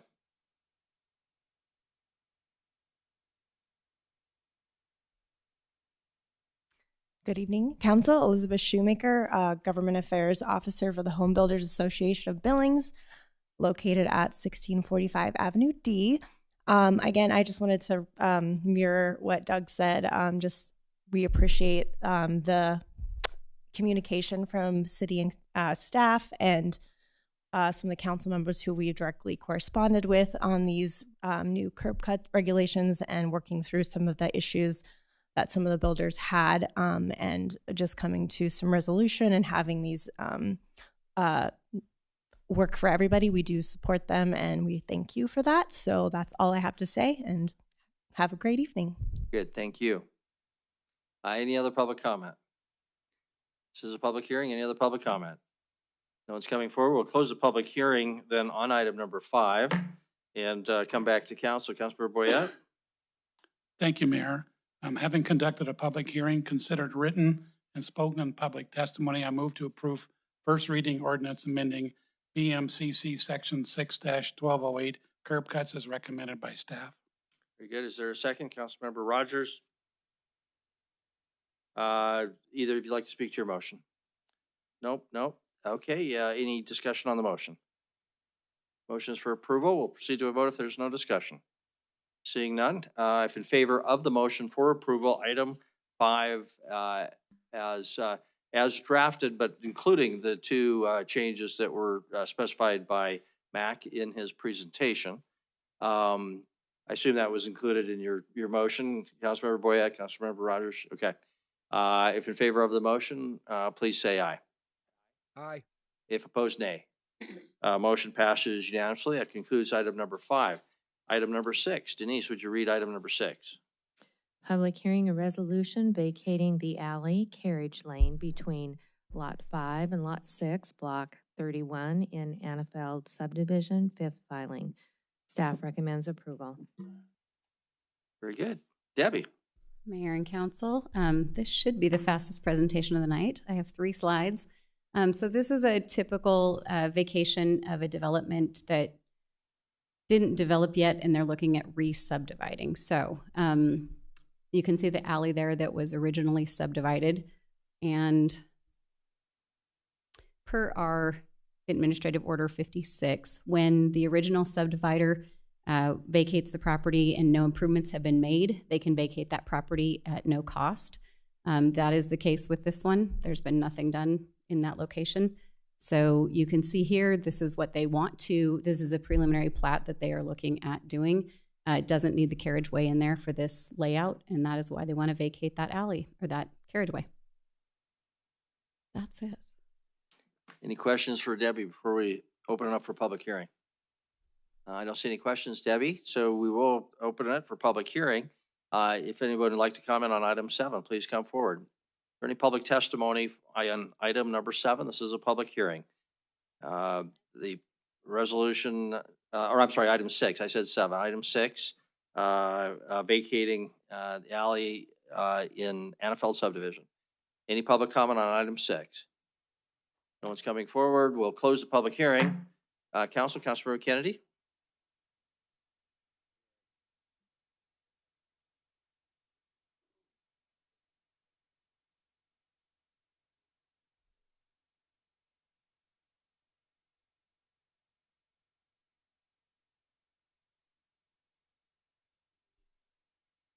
Very good. Is there a second? Second, Councilmember Rogers. Any discussion? Would either of you like to speak to your motion? No? Any further discussion on the motion? Motion is for approval of item 6. Seeing no further discussion, we'll move it to the vote. If in favor of the motion for approval, item number 6, please say aye. Aye. If opposed, nay.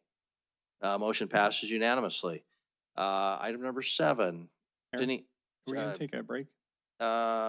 absolutely. We can take a break now. Is your preference to it now? Okay. We will do that, and we will come back as close to 7:20 as we can.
street maintenance district assessments. Staff recommends approval. Very good. Welcome, Jennifer. It's all yours. Thank you, Mayor and Council. This is the first of several rate increases that we'll cover tonight. Well, not always rate increases, but rate implementations. So the first one here is street maintenance district fees for FY26. We had several costs impacting our street maintenance districts this year, as always. Inflation is always one of them, increases to cost allocations and rent, and then just general inflationary increases. We also had a number of wage increases per the contract changes the year before, which we actually advocated for because we were having a hard time hiring and retaining that staff. But of course, it does affect the bottom line. And then we reduced our entitlement funding by $610,000 this year. And then as far as our capital program goes, we've increased the traffic calming projects by about $50,000 a year. And then we are slowly increasing our paver funding to get to the levels that we need to get to in order to have sustainable streets. So we have two districts in Billings, as you know. Street Maintenance District 1 is essentially the downtown area shown in blue on the map. And when we calculated the cost of services that we need to maintain the service level in this district, it was actually a 0% increase. So it was 0% from the start. We had reserves in this fund so we didn't need to raise rates. And this district really is only for the additional services the district receives. It also, the people in this district also pay into District 2. So District 2 generates about $17 million in revenues, and the increase that we needed to maintain our current service levels was 4.6%. With council advocating for a 0% residential rate increase across the board, our plan to get to the 0% was done with replacing or really supplementing some of the Safe Routes to School funding with transportation alternatives funding and grant funding. And then we just had to do a small increase or decrease to our gravel streets program of $17,000. And then we were able to get to 0% increase with very little impact on service levels. So the current rate for the average residential home is right now $216.25. That would stay the same. And it puts us right in the middle of the cities in Montana that we've surveyed as far as street maintenance district fees. So I wouldn't be doing my job if I didn't tell you the impacts of a 0% rate increase over time. If we never make that up, eventually we would be doing about $1 million less in services in 10 years, and over 10 years, that's a loss of $9.2 million. And that's it for street maintenance districts. Very good. Questions for Jennifer? Councilmember Kennedy? Jennifer, is this just for 1 year? It is just for 1 year, yes. Okay, we're not approving a 2-year. Correct. Very good. Other questions for Jennifer? Don't see any, so we will open up for a public hearing.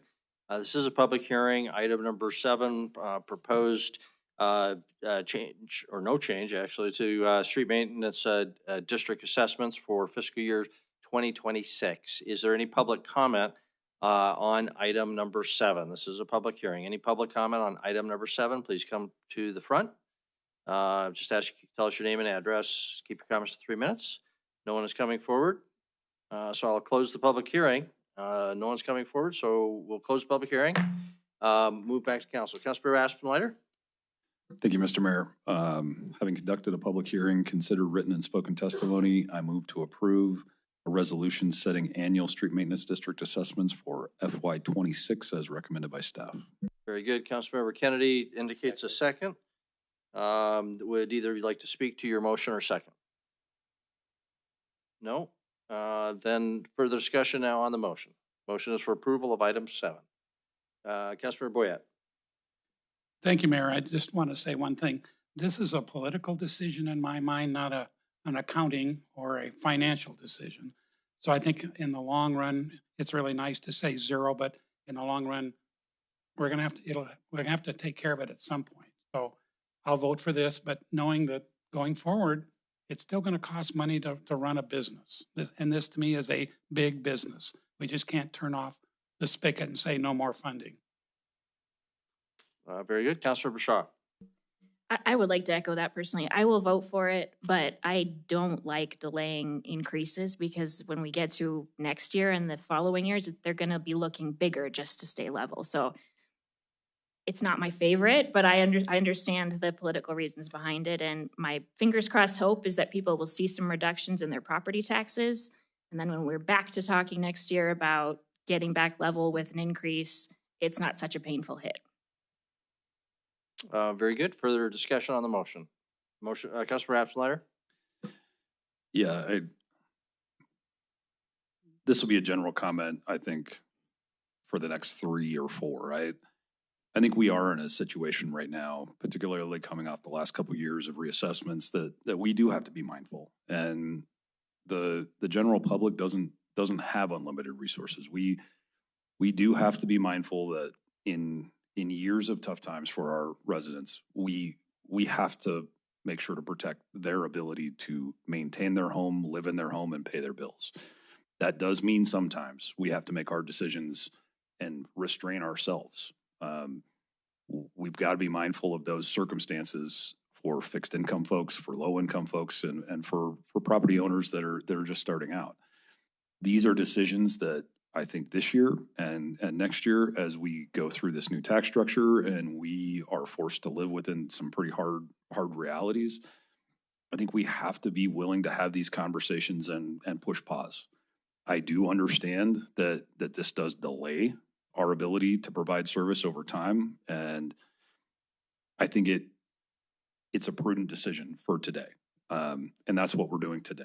We'll have these open conversations again next year, and the reality may be the same next year, but that's next year's decision.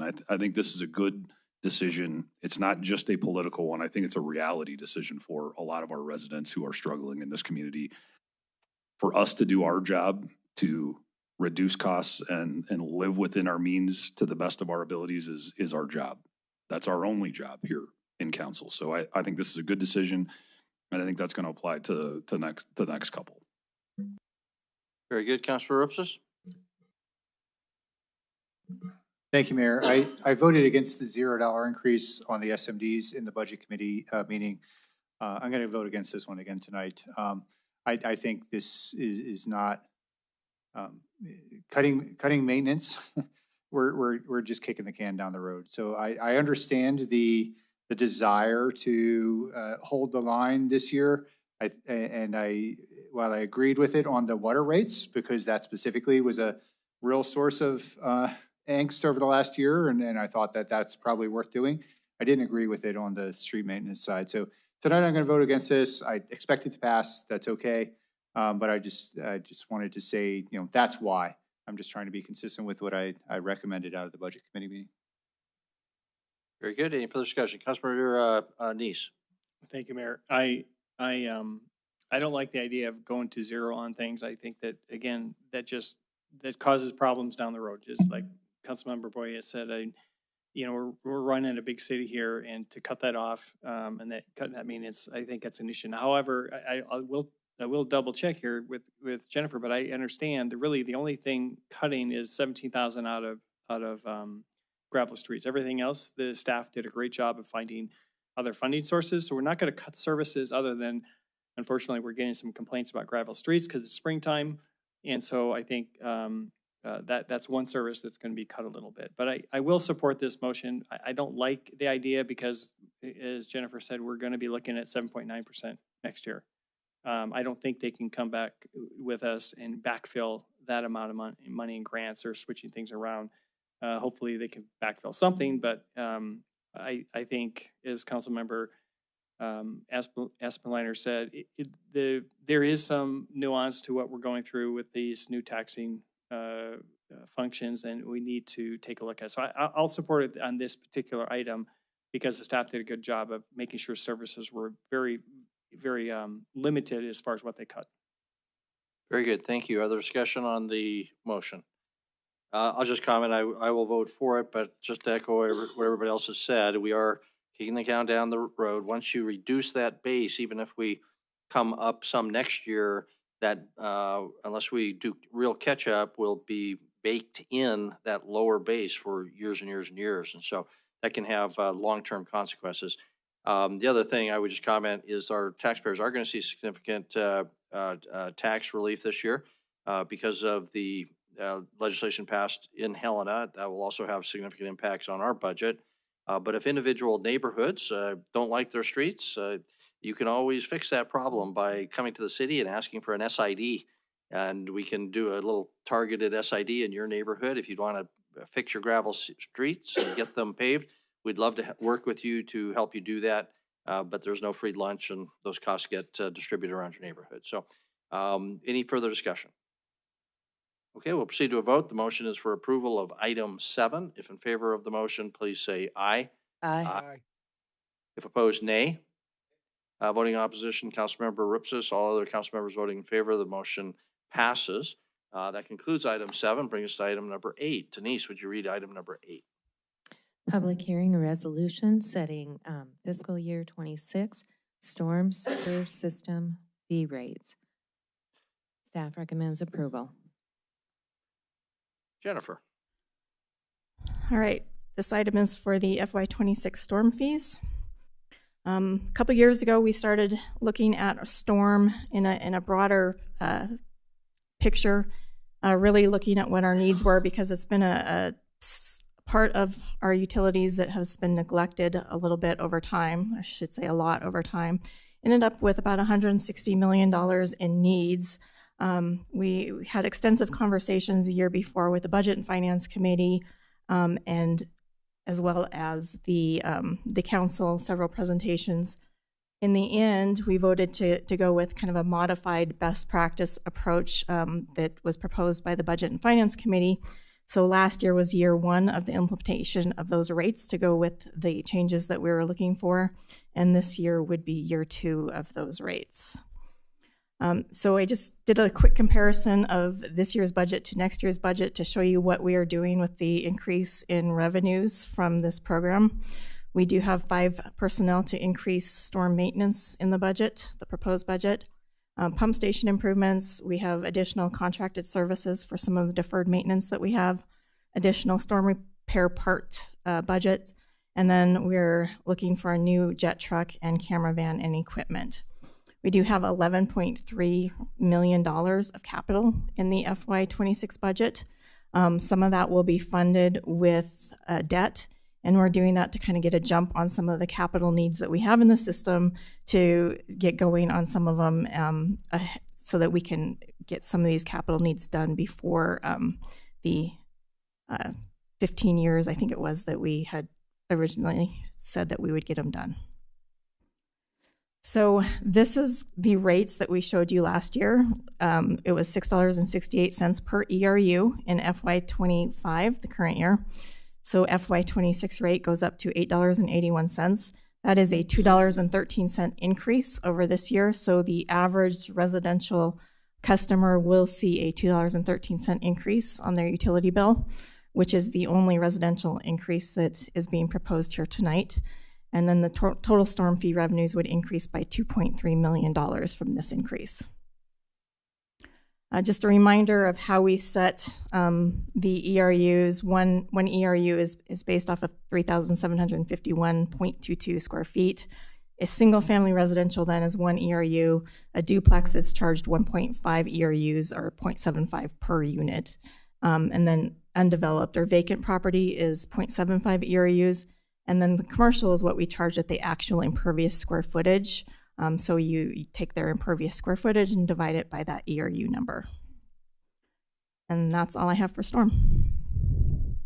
Good, thank you. Questions for Jennifer? Councilor Boyette. Thank you, Jennifer. Can you go back a slide?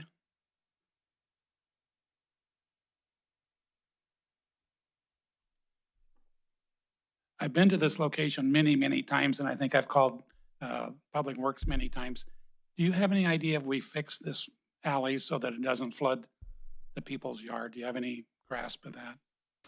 I do not. Is Max still here? If this is the one I'm thinking of, the school's right next door. Right. We did work with the school and they're keeping their water on site. And so that's not contributing to this. And then we regraded the alley. So it should be better this year. And we did not get complaints in this last storm. Okay, thank you. Very good. Other questions for Jennifer or Debbie? Any questions? Okay, we'll open it up for our public hearing. This is a public hearing on item 8, proposed change to the storm sewer system fee. Please come forward if you'd like to be heard on item number 8. Is there any public comment on item number 8? Storm sewer system fees. This is a public hearing.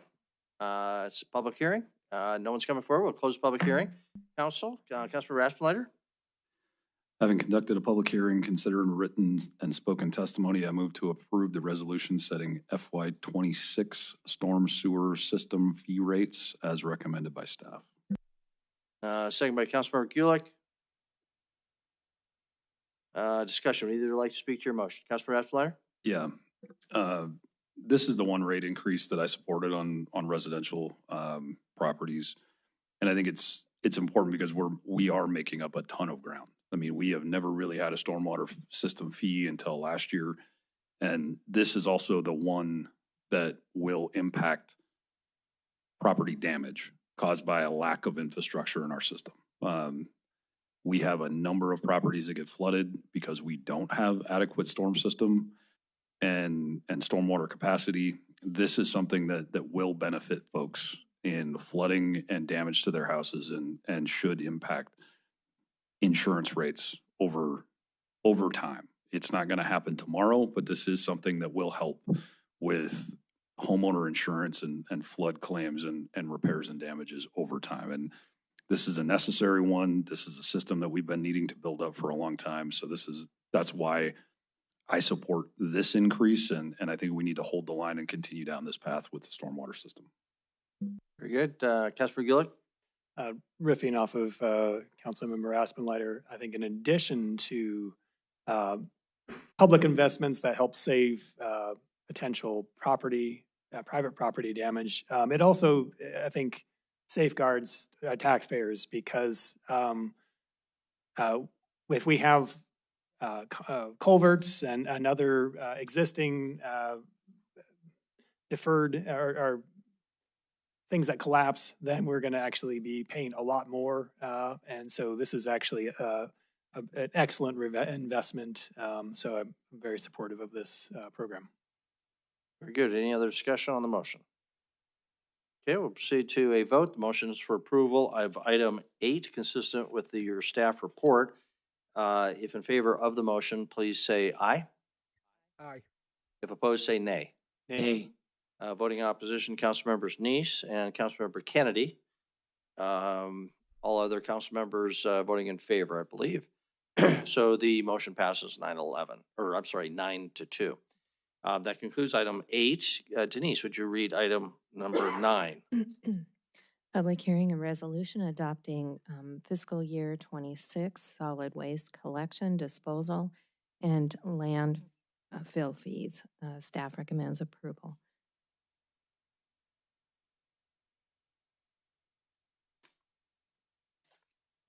So this item is for the approval of FY26 solid waste fees. Some of the rate increases that we're seeing in solid waste are in vehicle parts and labor, huge increases there. We are also asking for an additional yard waste driver and then a truck to go with that. We do have a $16.3 million cell construction coming up for the landfill, which is a huge rate driver here in that we are trying to establish the rates that are necessary to pay that debt service that we will eventually have on that. And then we did lose $615,000 of landfill revenue from Pacific Recycling leaving and having their own landfill. I just reminder that collection fees also include a landfill component and that the previous council directive was to set that subsidy at 25%. So 25% of our collection fees are currently subsidized by landfill fees. And this is the only service area that we have that allows for that subsidy to happen. So I threw this one in here because I realized that we talked about this at the Budget and Finance Committee, but we didn't talk about it to the whole council in that we made some changes to our CIP before we ever went to Budget and Finance Committee. So I just wanted to make sure that the whole council understood that we had made some changes. We didn't change the amount of the horizontal gas wells. We have to do those, but we did spread it out over time to help our cash flows. And then we did cut the landfill paving and push walls for the compost facility out of the 5-year CIP to help us decrease the rates a little bit in the solid waste area, just because we had huge needs in this area. So to stick with the 0% residential increase, it's 0% then for FY26. Current rate is $14.50 for a 96-gallon container, or $10.35 for a 64-gallon. And then additional black 96-gallon container costs a third of the price of your 96-gallon container. We did increase the extras per item rate by 25 cents. And then commercial fees are proposed to go up by 4%. Our roll-off fees are proposed to go up by 6.1%. So what this does is just increase the subsidized percentage. So it brings it from 25% to 27.9%. There were no cuts in expenses beside what we already cut out of our CIP prior to Budget and Finance, because we are using landfill fees to cover that instead of actually cutting expenses. So this shows you the rates compared to other cities. We are always at the very bottom of the list for residential rates. And even if we charged the amount of our cost of services, we would just be between that Kalispell and Sheridan number. So we're still doing well on our costs, but we're at the bottom because we do subsidize. And then landfill fees are projected or proposed to go up by 14.6%. That brings the Billings, the city of Billings landfill fee up to $31.85. The outside Billings, so elsewhere in Montana rate, goes up to $47.80. That's a 50%. That's 50% over the Billings rate, and then the out-of-state is double the Billings rate, but we don't currently have any haulers from out-of-state right now. And then this shows you the comparison of the city, non-city, and the out-of-state rates to others. So the city rate is still low compared to other cities. We're only over Bozeman compared to everybody else. And that's all I have for solid waste. Very good. Thank you. Questions for Jennifer on solid waste fees? Any, Councilor Bernice? Jennifer, is the out-of-state service something that we should look at trying to go after? Do we generate more revenue than expense? I mean, is it profitable for the city to do that? If that's the right word to use. Councilmember Neese, yes, we were generating more revenue than expense by charging them double. Once we got to the higher rates and then their fuel charges to ship it here, that's when they pulled out. Do you know what level the rates would have to come down to bring them back to generate additional revenue? I don't know without having conversations with those haulers. Thank you. Any other questions for Jennifer? Councilor Boyette? Thank you, Mayor. I don't know how to say this, but I've heard a couple of people say that we're not compacting our garbage sufficiently and adequately, which means we're not getting the correct amount of gas out of the ground. Is there a way to verify, either is it MDU, is our gas input increasing or decreasing? And how do we know that we're getting the most compaction for the buck, so to speak? So Councilmember Boyette, are you referring to the compaction of the refuse or the gas we're getting, the methane? Well, the more you compact it, I understand, the more gas you get. So if we're not compacting it, we wouldn't be getting as much return on our investment in the gas. There's no way for me to understand this question, so that's why I'm bringing it up, because I don't know the answer to this, and you're more qualified than I am to give me some. How do we judge our compaction and our gas return? So as far as our compaction goes at the landfill, we are getting the compaction that we're trying to achieve. A lot of, well, in solid waste in the landfill industry, it's called a MOLO certification is what the standard is for for landfill operations, and we've ensured that our operators, enough of our operators as well as our supervisors are MOLO trained, and that they're getting the compaction that we need. This year we added another service where we had somebody come in and look at our entire landfill operations, and they do this all over the country, all over the world. We don't have that report back yet, but they're going to give us any kind of recommendations as to how we can improve the efficiencies of the landfill too. So just so when do you think we would receive that report? They were in our facilities probably 2 weeks ago, so I would expect it within another month. Councilor Owen, then Councilor Kennedy. Thank you, Mayor. We're not here to review your budget tonight, but certainly these fees are designed to help you achieve your budget, and I have some real concerns about some of the capital expenditures for solid waste to some of the questions that Councilmember Boyette was raising. I am certain that it's true that you're achieving the compaction rate that you want, but I'm still not so sure that they're sufficient.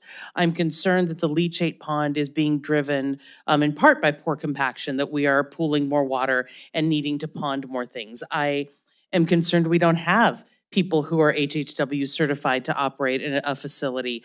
I'm worried we're not maximizing our MDU revenue. These proposed rate increases would generate $1.4 million in revenue. We have $1.8 million in planned solid waste capital. And I am concerned that some of the capital is being driven more by operational challenges due to staff turnover, all those sort of challenges, and not an actual demonstrated need. So you said you expect that report back in a month. What would happen if we delayed consideration of these fees for a month?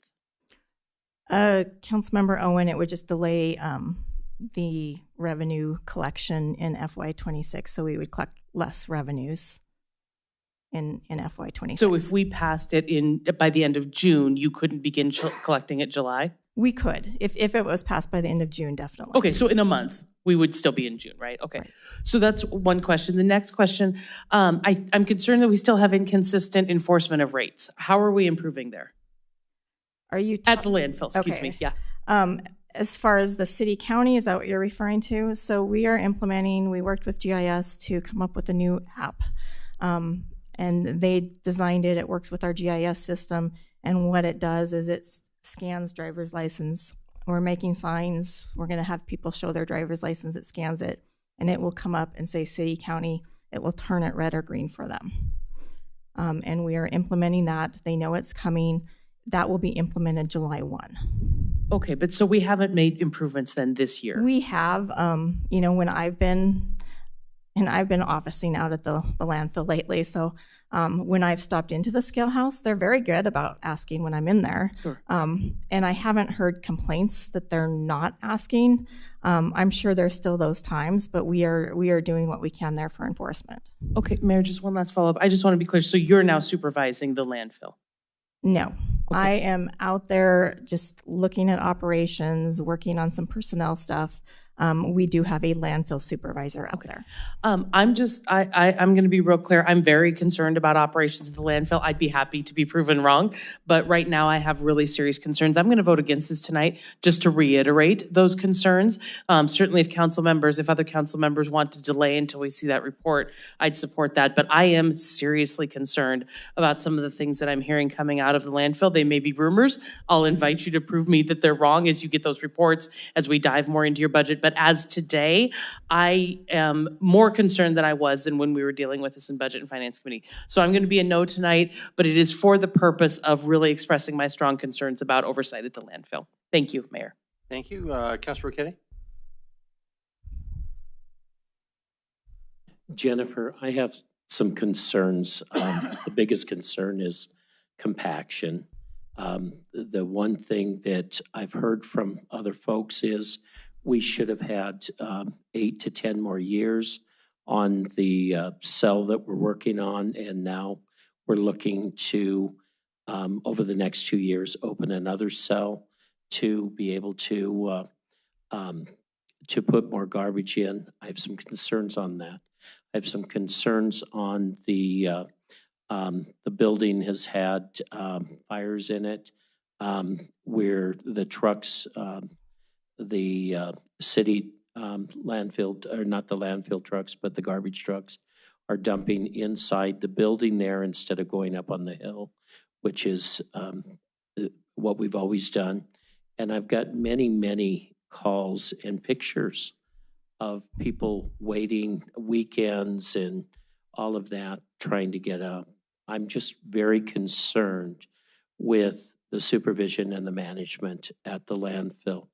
And because of all of that, I'd like to see that report. And I agree with you, Councilwoman Owen, that I would vote to delay. If not, I'm going to vote no on any landfill fees tonight. Further discussion? Councilmember Tidswell. No, sir, I'm okay. Did I raise my hand? Yeah, we see your No, I'm little fine. yellow hand. My Okay, all right, all right. Thank you. Jennifer, I just ask, out of curiosity, if people have to show their driver's license to get scanned. Last time I was at the landfill a couple weeks ago, the line was all the way down to the highway or to the gate. There's only one road in, and they were just kind of passing, waving people through quickly. That's going to slow down and increase the wait. Is there any way to deal with that situation? So Mayor Cole, initially out of the gate, when we launched this program, what we're planning on is extra personnel that will probably be located down where there's that bypass lane, so they can scan. If they don't have to then go through the scale, they can go through the bypass lane and cut down on that traffic. That's the plan to start, and then we'll see how much it actually slows down, because it's a pretty fast. If people have their driver's license out, it's pretty fast. It shouldn't take much more than asking city or county and tabulating that on their sheet. Okay, and presumably you put up signage, make sure you've got your driver's license out. They'll have plenty of time to do that, sitting in that line probably. So I'm glad to hear that you're thinking about how to deal with that problem. So further discussion on this is, we don't have a motion. We haven't had a hearing yet. So further questions for Jennifer. Councilmember Ripsis? No, it's not a question for Jennifer, so I'll. Okay, we'll come back after. Let's open it up for a public hearing. This is a public hearing on item number 9, proposed solid waste fees. If you'd like to be heard on item number 9, please come to the podium.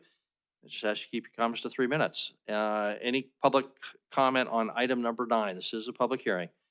Any public comment on item number 9? No one is standing up. No one's coming forward. We will close the public hearing on item number 9. Back to council. Councilmember Ripsis. Thank you, Mayor. I'll get started with the motion. Having conducted a public hearing, considered written and spoken public testimony, I move to approve a resolution adopting FY26 solid waste collection, disposal, and landfill fees as recommended by staff. Motion is for approval. Is there a second? Councilmember Kulik. Would either of you like to speak to your motion? Yeah, just real quickly, 4 years on council almost, and I've never heard anybody on council utter the words compaction before tonight.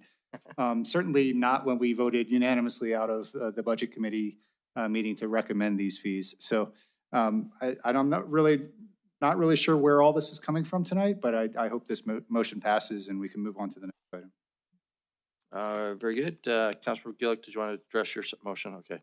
Further discussion on the motion? Okay, we'll proceed to a vote. The motion is for approval. Item number 9, consistent with the staff recommendation. If in favor of the motion, please say aye. Aye. Aye. If opposed, say nay. Nay. Voting in opposition were council members Kennedy, Owen, Tidswell, and any other, and Rogers, and Neese. All other council members voted in favor, so the motion passes 6-5. Okay, very good. Thank you. That concludes item number 9. Brings us to item number 10. Our presenter will be Kevin Ifland. I'm ready.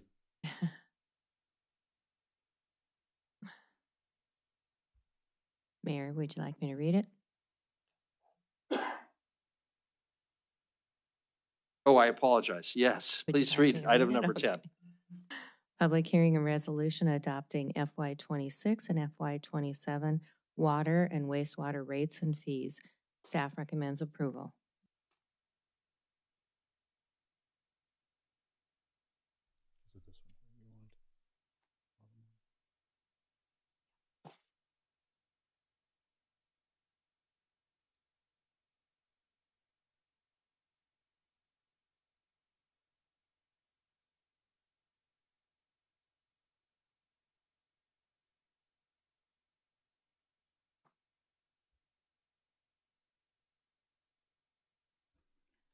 Jennifer. All right, Mayor and Council, this is the last of our rate presentations for tonight. This is on water and wastewater rates for FY26 and FY27. So what's driving the rate increases for water and wastewater is really inflationary increases, as well as trying to increase our pipe replacement spending to get to the 100-year pipe replacement program we were trying to achieve. Although after this weekend, we're wondering if 100 years might be too much. But 100 is what we're trying to achieve right now. So I'm going to spend a little bit more time on this slide than I normally would. And we usually talk about this slide in reference to how we calculate our retail rates versus how we calculate Heights Water District rates. But it also applies to the wholesale side of things for wastewater. So we use two different approaches in our rate making, and this is very typical industry standards for rates. Municipal utilities almost always use the cash needs approach to set retail rates, and then utility approach to set their wholesale or resale rates. So the difference between the methods is really in the capital-related revenue requirements. So on the utility approach side, which is what we do first, so we would set the utility side rates first, looking at the O&M, and that O&M for them is only what is applicable to them based on the assets they use in our system. So they don't pay for, say for Heights Water District, there's very specific reservoirs and pump stations, et cetera, that they pay for in our system. They don't pay for all of the reservoirs in our system and all of the pump stations if they don't use those assets. On the wholesale side, they only pay for really what's at the plant. They're not paying for pipes in the ground because they don't benefit from those assets. So then we move on to the capital side, and the utility approach uses depreciation and a return on rate base. The Heights Water District return is much more complicated than the wholesale return, which is set just at 15%. Once we calculate what we need there from the wholesalers or the resellers, we then move over to our rates and we do the cash needs basis. We look at our O&M, same as before, it's the same O&M, but we pay for all of our O&M for all assets in the system. And then we look at our debt service, what we need there, and then rate funded capital and reserves. So by this, it doesn't have to be capital in that specific year. It doesn't have to be capital that's in the rate base as opposed to the utility approach. It is capital that we know is coming. So when we had the West End project coming, we spent 10 years raising rates systematically to get them to the levels we need to fund that level of debt service, as well as have the cash on hand that we were contributing to that project. Whereas Heights Water District had very low rate increases during the same time. And now they are going to see a larger rate increase once the West End plant is actually in operation. So similarly, on the wastewater side, we did the same approach for the $75 million wastewater plant improvements. We systematically increased our wastewater rates over time, but the wholesalers did not see any increase until those assets actually went into use. That's the difference in the two approaches. The cash needs approach allows us much more flexibility and much more stability in our rates. We can increase them slowly over time and use those reserves to balance it out. Whereas the utility approach, it's all or nothing. It's just a straight out calculation, and when it goes in the rate base, it goes in all at the same time. So on the water side, sticking with the 0% residential rate increase, we're proposing then, of course, 0% increases in our fixed charges for FY26 and a 2% increase in the fixed charges for FY27. And then for volumetric rates, again, 0% increase in the volumetric rates for residential and a 2% increase in the FY27 rates. Multifamily rates increase by 0% both years. Commercial is 2.5% this first year, 0% next year. Our bulk water resellers, so those are the resellers that are selling water to users typically outside the city of Billings. They're located just inside city limits. And their rates are set to go up by 2.4% in FY26 with no increase in FY27. And then our seasonal, so these are our irrigation rates, are those customers with irrigation meters. And they are set to go up by 2.5% in FY26 and 10.6% in FY27. And then resell, which is Heights Water District only for the water side, is 12.2% increase in FY26 and the 28.4% increase for FY27. The 28.4% increase reflects the West End plant coming online. They will see another large increase in FY28 when the West End reservoirs come online. And the residential water bill impacts are shown here. So the average residential user in Billings on an annual basis uses 8,000 gallons per month. So that amount per month is $47.71. Of course, it stays the same in FY26, and then it goes up by exactly $1 in FY27 to $48.71. And then this shows our rates compared to other rates in the region. We're kind of on the lower half there for water. It's typically where we fall. And then for private fire line annual charges, per the cost of services rate study, it's set to go up by 5% in FY26 and 7% in FY27. And then again, because 0% rate increases aren't possible without some kind of cost down the road, the same users that are getting benefit from it now will eventually have to make that up, or we will have to lower service levels in the future, kind of like the discussion that you had before. So switching over to the wastewater side, we again are proposing 0% rate increases for our fixed charges on the retail side, about 2% on the FY27 rate. And then there's only one class of user in retail wastewater, so it's $5.75 now. It will remain at $5.75, and that will go up by 20 cents in FY27 if approved. So for wastewater, the average residential customer uses 4,000 gallons of water during the winter, which is what we charge their rates for sewer year-round. So that right now is $30.85 per month, which will stay the same in FY26 and then go up by 95% in FY27, a 3% increase. And again, for wastewater, we're about the same as water, kind of down towards the bottom of that for comparisons to other cities in the region. And a little bit larger impact for wastewater, about $8 million if the increase is not made up in future years. So over time, over that 10 years, it would be about $8 million. And I'm not really sure why I didn't include it in the water and wastewater presentations, but what we did to get to 0%, and it was in the memo, but it was a $1.6 million cut to water main extensions is what we cut. And I think it was $1.3 million to wastewater main extensions. And working with council collaboratively, that was the item that we thought least impacted our residents as far as service level going forward. But if we don't make it up, there is still an impact.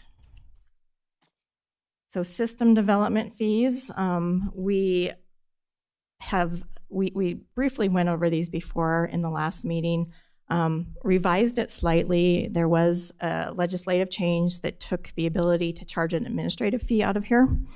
A little bit unfortunate because there is administrative cost to these programs, and if we don't get to charge it on the development side, it just gets charged on the rate side. So the fee went down from what we showed you before, but it's a 16.3% increase for residential water impact fees. And then the last time that I was here, we had kind of two different rates for non-residential. The one that's shown and another one that I think was 108% rate increase. We met with the System Development Fee Advisory Committee, as well as did a lot of work on this subject prior to meeting with them, and we all came into agreement that it was not really conducive of the use to change the way we were doing that methodology. So we stuck with the old methodology, and it's a 17.5% rate increase. There were some concerns they brought up as maybe some things to address with non-residential in the future, which we will look at for the next rate study, and maybe revisit all of this when we do that. And then irrigation, SDFs are set to go up by 17%. The wastewater SDF charges are actually going down, 12.8% decrease for city SDFs. And then we do charge Lockwood for every new connection that they have, so that is set to go down by 20.5%. And this decrease is due to a decrease in our CIP that's attributable to growth. And then I did send you an email last week asking to remove the wholesale wastewater fees from the resolution. I sent you an amended resolution, and that is what we will be asking you to approve tonight. However, there were several emails that went to council last week, and I just wanted to provide some clarification on some of those items that were brought up. I'm actually going to skip that slide. So just a little bit of history. In 2021, well, I'm going to back up a little bit. We have two sides to our rates for our wholesale customers, just like we do for our retail customers. We have that capacity side, or the fixed monthly charge, and we have the usage side, the volumetric fee. They have the same thing. So we get their strengths and their flows from our environmental group every year. In 2021, the values we were given and we plugged into the rate model, and our consultant used them, were actually calculated using the max values. Unbeknownst to us, it was a change because previous to that, the capacity side had been using the average values. We looked at it and we thought, why are we not using the max values? Because we have to be able to treat everything they send to us, not just the average. We have to have the ability to treat their highest BOD, their highest TSS, their highest nitrogen. So we thought, you know what, this is the way that we should be appropriately capturing their costs in the future. But we agreed it was unfair to spring that on them. It was a huge rate increase. And so we said, okay, we will recalculate the rates this time using the average. And then we also made it very clear in writing that we would use the max values in future rate studies. Now, in that recalculation that we did, it was just like this one. It was after we sent out the letters. We did not redo the retail rates. We made up the loss in revenue in other ways that year, or for those 2 years. So then we get to 2023, and we thought that the values that we were using were the max month that we said we needed and we wanted. Turns out no, and clearly we had a communication problem that we have fixed, but we used the average max month values instead of the actual max value. We didn't know that at the time. The rate study report absolutely called it out that it was the max month value, not the average max month value.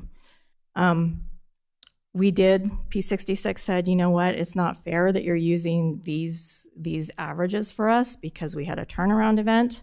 And and that throws everything off. It's not what we're going to do in the future. So we said, okay, we agree. So we agreed to use the most recent 2 years of averages so that we would not affect that turnaround event, or the turnaround event would not impact these rates.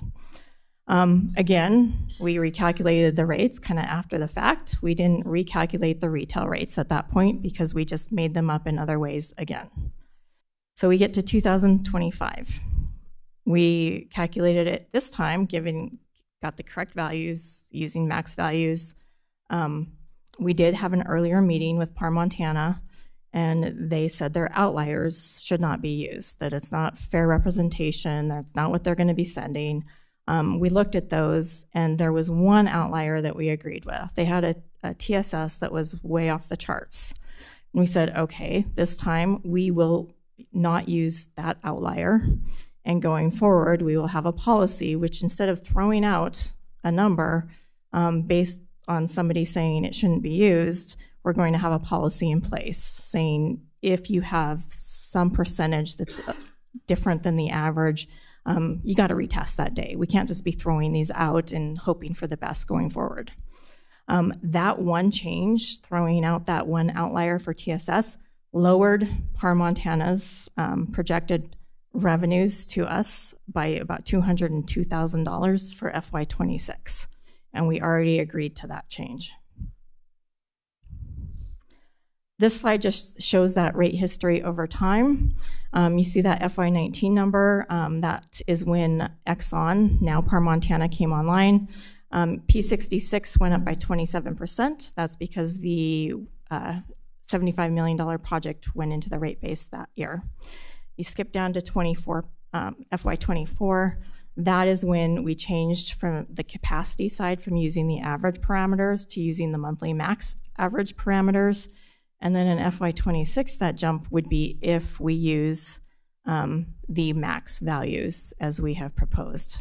Obviously, we are meeting with them next week, both Par Montana and P66. We're not recommending rates tonight. We don't want to really get into the nuances of the rates and figure that out, because we want to have those conversations, look at industry standards, look at their history, et cetera. So here's kind of a decision tree for council. If you want to stick with 0% increases, no matter what might happen with the wholesale rates on the retail side, if you want to have 0% residential rate increases, knowing that it's possible that wholesale could go down, there's no reason to not pass it tonight. The only reason to delay the wastewater rates is if you think you might want to actually balance that out by increasing the rates for next year on the retail side. If you want to adopt 0% rate increases, as you have indicated so far, our two options that will be available to us at that point if we lower their rates are to decrease capital or use reserves. And listed here are some reasons that we're leaning towards approving the retail rates tonight. And it's really not anything that's high priority, but it does help our customers. I'm sure you know there's a lot of talk about the rates and a lot of confusion with people thinking that we are passing a rate increase for residential next year. So this would just kind of negate that and put that issue to rest sooner. But it also helps our customers who have customers. And we have a lot of those where they're trying to establish their rent, they're trying to establish their HOA fees for this next year. So they like to know that early. We already have people calling us on that. If you do not choose to pass their retail rates tonight, if you do want to hold off on those, we would ask you to still approve the permits and the SDFs. And the SDFs decrease, so we don't believe, because we know that we will not be back here with these rates prior to July, we don't believe we should wait till after July to decrease those rates now that we know that they should legally go down based on our cost of services study. So we do have all of both our water and wastewater rates broken out by schedule. We've already sent you an amended resolution to remove the wholesale rates. And if it's your discretion to postpone the retail rates, we would still ask you to propose to pass those other two. We do need to have a public hearing tonight, no matter what, though.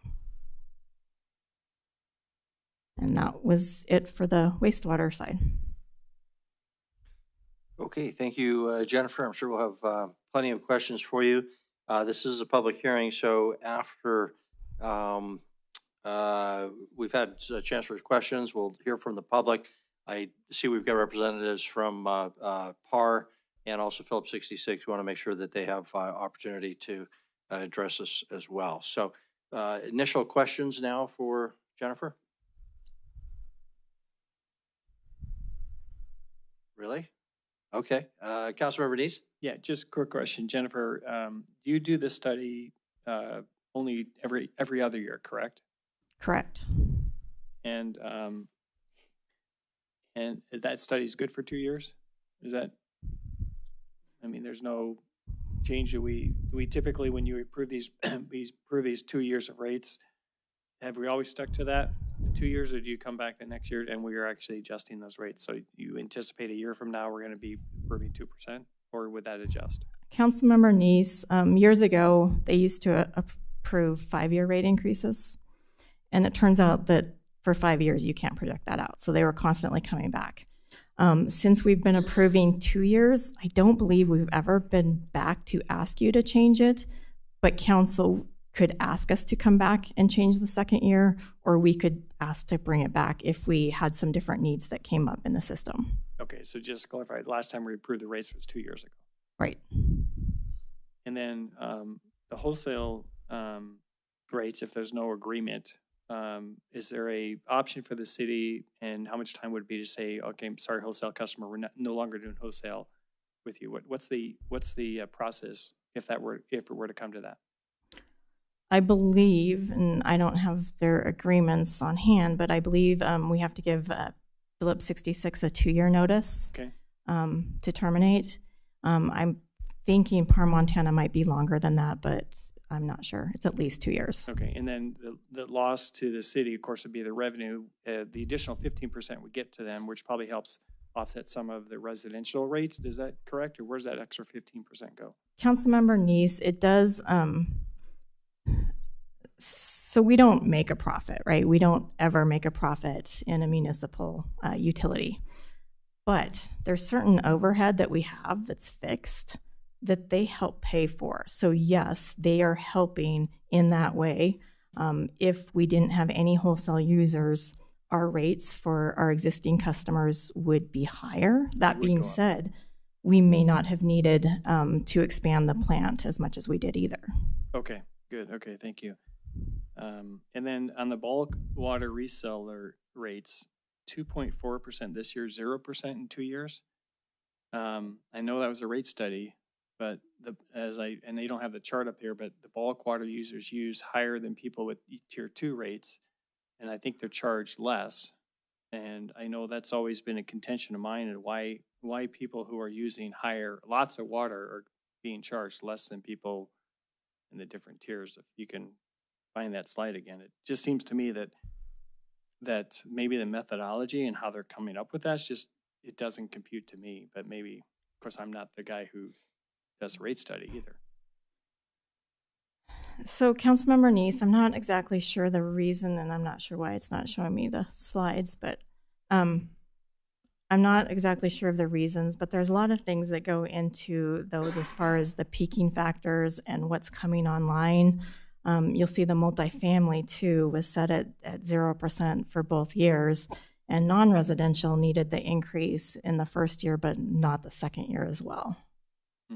Yeah, I think we really need to make sure these bulk resellers are charged, excuse me, a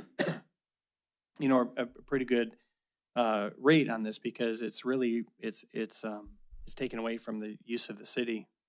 It's helping developing out in the county and furthering the spread out in the county and not allowing, and then they're still using the city. So I think we need to, I don't know what the process is on that, then it'll be 2 years now before you go back to them.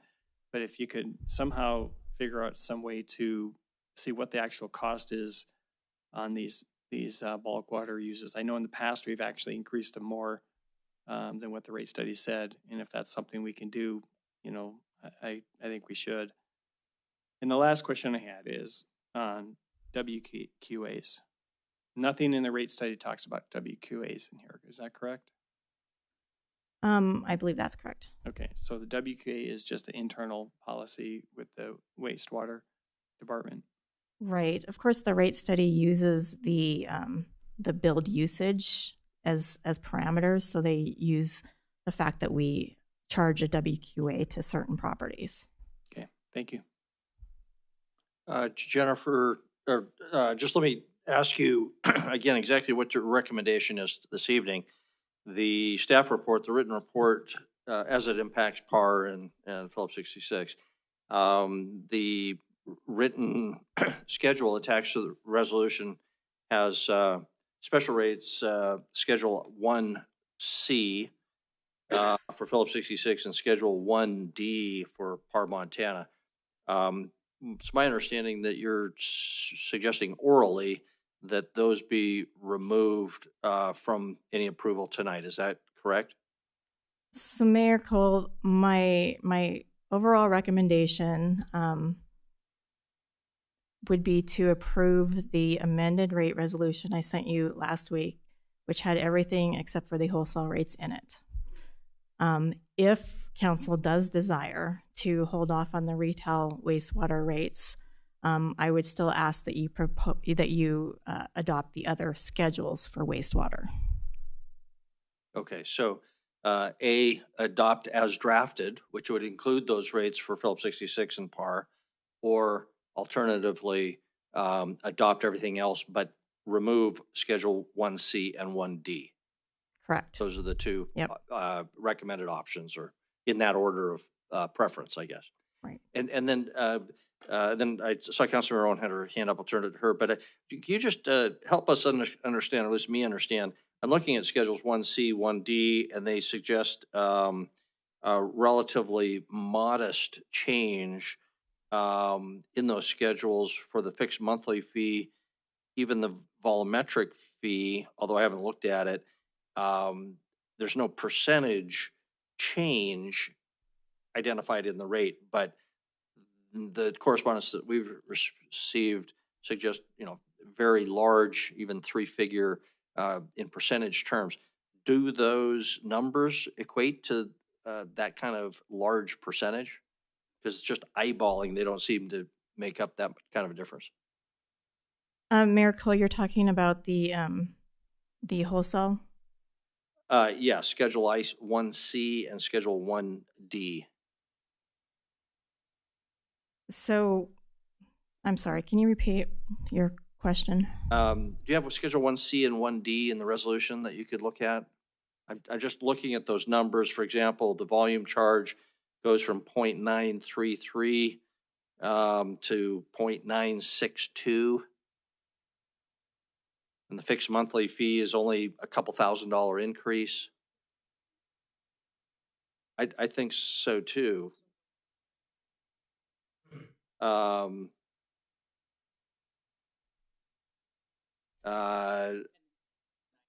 Okay, I apologize. Okay, yep, I'm a year off. I'm a year ahead. So that gives me the explanation. Thank you. That makes a lot more sense. Okay, so that answered that. Thank you, Councilmember Owen. Councilmember Owen, go ahead. So Jennifer, I just wanted to clarify a couple of things, noting that there may be more comments after, or more questions after public comment. But you had presented sort of this, sort of decision chart in which you said that if we continued on the path that we're on, essentially, there'll be some lost revenues to make up for. And I think when you mentioned the decision out of Budget and Finance Committee, the recommendation out of Budget and Finance Committee to reduce water main extensions and wastewater pipe extensions, I just want to make sure that we're still on the same page, that was recommended because there's excess funds that aren't being used at the rate that was projected. Is that correct? Councilmember Owen, that was what least impacted our residents. We do have funds that we have not used yet. The initial goal for that program was to fund it for 4 years and then use it as a revolving fund. Understood. I just want to make sure that I'm not getting things twisted. So if we move forward and need to make up that whatever 200,000 in lost revenue, would you recommend that continue to come out of the wastewater pipe extension account? Mayor, Line Councilmember item. Owen, we did do just a very quick off-the-cuff calculation today of what the calculation would be and the loss of revenues if we ended up moving Par Montana and P66 back to average max month instead of max month. And the revenue loss in 1 year is about $1 million. Oh, okay. So we're not talking about just the lost revenues that you were showing up here. We are not, Okay. no. So we would need to come up with about $1 million. My recommendation would be to cut the rest of the wastewater extensions and then use reserves for the remainder. I see. Okay.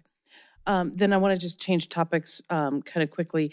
You had mentioned there was a lot of public confusion over whether or not there was going to be rate increases for residential water this year, which we are not proposing. But part of that confusion comes from a pretty awkwardly worded letter to ratepayers that I think sparked a lot of that confusion. And one of the bigger issues of confusion out of there was when Public Works intends to start imposing late fees and shutoffs. There was a commitment made that would be done in consultation with council, and that didn't happen. I think the city administrator has acknowledged that. So I'm wondering what the update is. What is our plan at this point? Councilmember Owen, Mayor and Council, I appreciate you asking the question because it is a specific area we would like some direction on from the council. So that's why I included it in the weekly last week. We will go with the time schedule that you determine. As you said, the commitment was made that we will come here. You will direct that timeline. And so I apologize for that error in the written letters that went out, but that does not.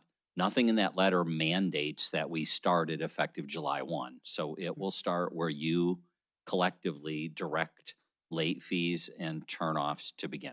So then I guess that perfectly begets my next question, which is whatever council does tonight, is there going to be another letter generated to ratepayers indicating this is what was approved, and will that wait until we resolve the timing on the past due accounts? Councilmember Owen, we don't anticipate doing another letter for the rate increases that are passed. We will do social media, interviews, that kind of thing. We will do a lot of outreach once we determine the actual schedule for late fees and turnoffs. Okay, that's helpful. Thank you.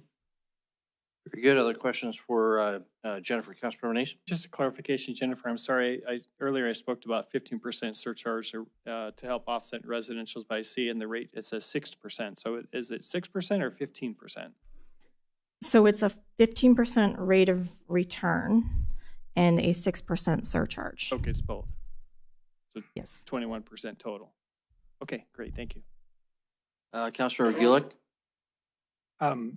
Jennifer, I just wanted to clarify. I thought I heard you say something, well, in terms of the resolution that staff is recommending to approve, that does not have the wholesale wastewater with Phillips 66 in it. And I thought I heard when the mayor asked if it was, you said yes, but was that your understanding, Mayor? In the packet that was distributed, it includes those two schedules, but I'm understanding that the option is to remove those. Staff's first preference is don't remove them. Second option is to remove them because they're planning to have a meeting next week. No. Clarify, Jennifer. Mayor Cole, what we're asking you to approve tonight as our first option, our first recommendation, is to approve the amended resolution that I emailed out last week that did not include the wholesale rates. Was that not what was in our packet? The packet in the agenda, it included the wholesale rates. So there was a more recent version that excluded those wholesale rates. Correct. Okay. So I guess I just didn't see that more recent version. It looks like some others maybe didn't either. Mayor, I guess I'm going to question that because what went out to the public? I mean, if it didn't go to the public, we have to address and we have to vote on what went to the public. And if removing C and D or whatever the paragraphs are, I think that's what we need to make the motion of, because the public didn't see this, whatever this new resolution is. I think we can, they had general notice that this was before them, so I don't know that they had to have a specific notice, but Jennifer, I don't know if you can comment. If it was sent to council, generally that is published to the public as well, but I don't know if you can comment on the degree of public notice on the most recent version that excluded those rates for PAR and for Phillips 66. So I might let Gina add something to this here, but we're asking to hold the public hearing, and then rather than have the motion as outlined in the published agenda, it would be to approve the amended resolution without the schedule for wholesale rates, is what we're asking for you to approve. Yeah, and I think we understand that. I think the question was, to what extent did the public see or not see that proposed amended resolution? Mayor, were there any Councilmember other Dean? changes in the difference between what was published to the public and what was in the resolution? Is it just that paragraph C and D? That's my understanding, yeah. B, C, and D? So there's no other changes in it? That's correct. Okay, so it's pretty simple. Further questions for Jennifer? Jennifer, if you could maybe address what was at the core of some of the correspondence from PAR and Phillips 66, they can speak for themselves, but my understanding is they're saying if we move ahead with eliminating sort of rate increase at the retail or residential level, that causes them to suffer higher rates, because what you don't get from the left hand has to be paid by the right hand. I heard from your presentation that the rate schedules, the calculations are actually separate between these two, call them classes of rate payers. But can you just address that issue of impact across these groups? So as I explained, the wholesale rates are calculated first based off of specific parameters. We calculate those, we come up with their revenues that we need to obtain from them. And whatever we do on the retail side does not affect them at all. It is in reverse, though. The revenues on the wholesale side absolutely can affect the retail side. If we get more revenues, then it can decrease our retail revenues. But it doesn't go in the opposite direction to impact the wholesale rates. They cannot subsidize any costs for the retail class, but you do have the option. You don't have to increase the rates. You can stick with your 0% rate increase if that is your desire, and we would have to do something else, though. If there is a loss of revenue, we have to get it from somewhere. And like I said, my recommendation is to reduce the remaining wastewater extensions, and then the rest would have to come from reserves. Again, in future years, the same retail class that is benefiting from it now will pay more for it in the future and have higher increases. Okay, thank you, Councilmember Boyette. Thank you, Mayor. So let's say we approve this, but eliminate Schedule B, Lockwood, Schedule 1C, Phillips, and 1D, PAR. When would you bring that back? After your meeting with those folks, you would come back to us at a week, a month, sometime? Councilmember Boyette, we have the meeting scheduled for next week, and then we will need to get the response from all entities. And then there's 30 days to work together to try to come to some consensus on the rates. And at that point, if we don't have consensus, or if we do, we will bring it back. So it will be July before we're back here. Very good. Anything else for Jennifer before we open up for public hearing? Okay. Thank you, Jennifer. Don't go away. This is a public hearing, so we want to give opportunity for anybody who is interested in item 10. proposed wastewater and water rates, please come forward. Just ask that you introduce yourself. And if possible, keep your comments to 3 minutes. We understand we've got both PAR and Phillips 66. Go ahead. Good evening, Mayor Cole, members of the council. Thank you for the time and the public hearing. My name is Vicki Marcus. For the record, the last name is spelled Marquis. I'm an attorney with Crowley Fleck, and I'm here tonight representing PAR Montana LLC. I'm joined by George Graham and Joe Lero in the audience today. PAR respectfully requests the City Council table all wastewater rate decisions, including for retail customers, until all wastewater rates can be set. Retail and wholesale rates are tied together, and neither should be set absent the other. They all feed into the same revenue requirement, which was shown on one of the earlier slides this evening. And both of those rate decisions for wastewater should be tabled at this time. As a wholesale customer, PAR has a contract with the city for wastewater treatment.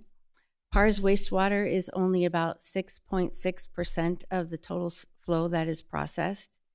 In terms of pollutants, at most, PAR's wastewater contributes about 2.2% of the biological oxygen demand load, about 5.6% of the total suspended solids load, and about 9.7% of the total Keldol nitrogen load.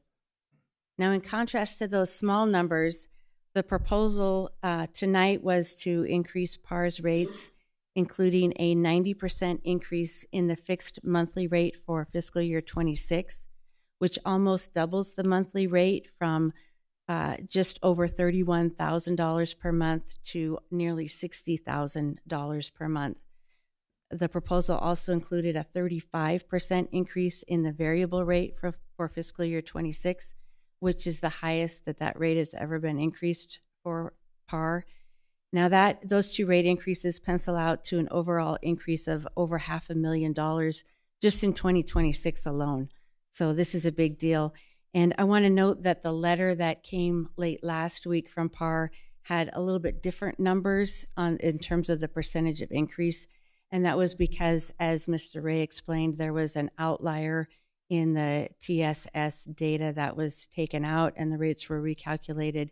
So the rates in the letter were taken from the rate study. The rates that I just spoke to are taken from the newly calculated rates.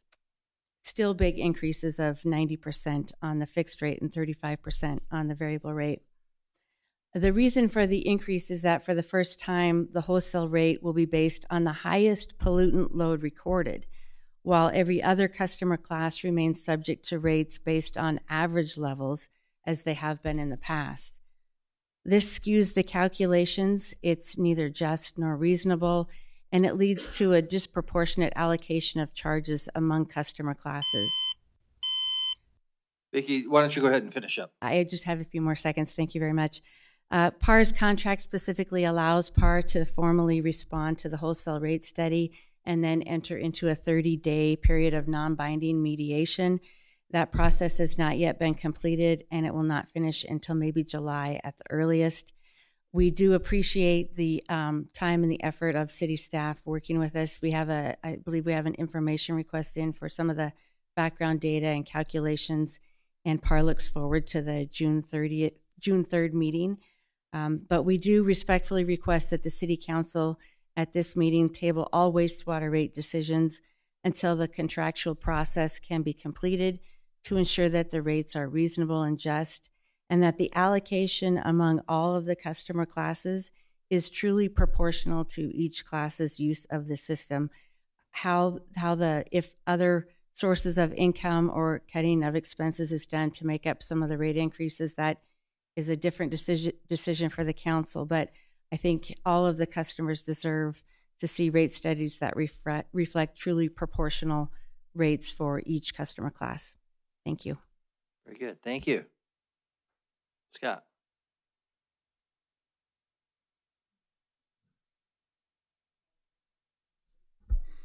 Mayor Cole and members of the City Council, my name is Scott Mitchell. I'm here on behalf of Phillips 66.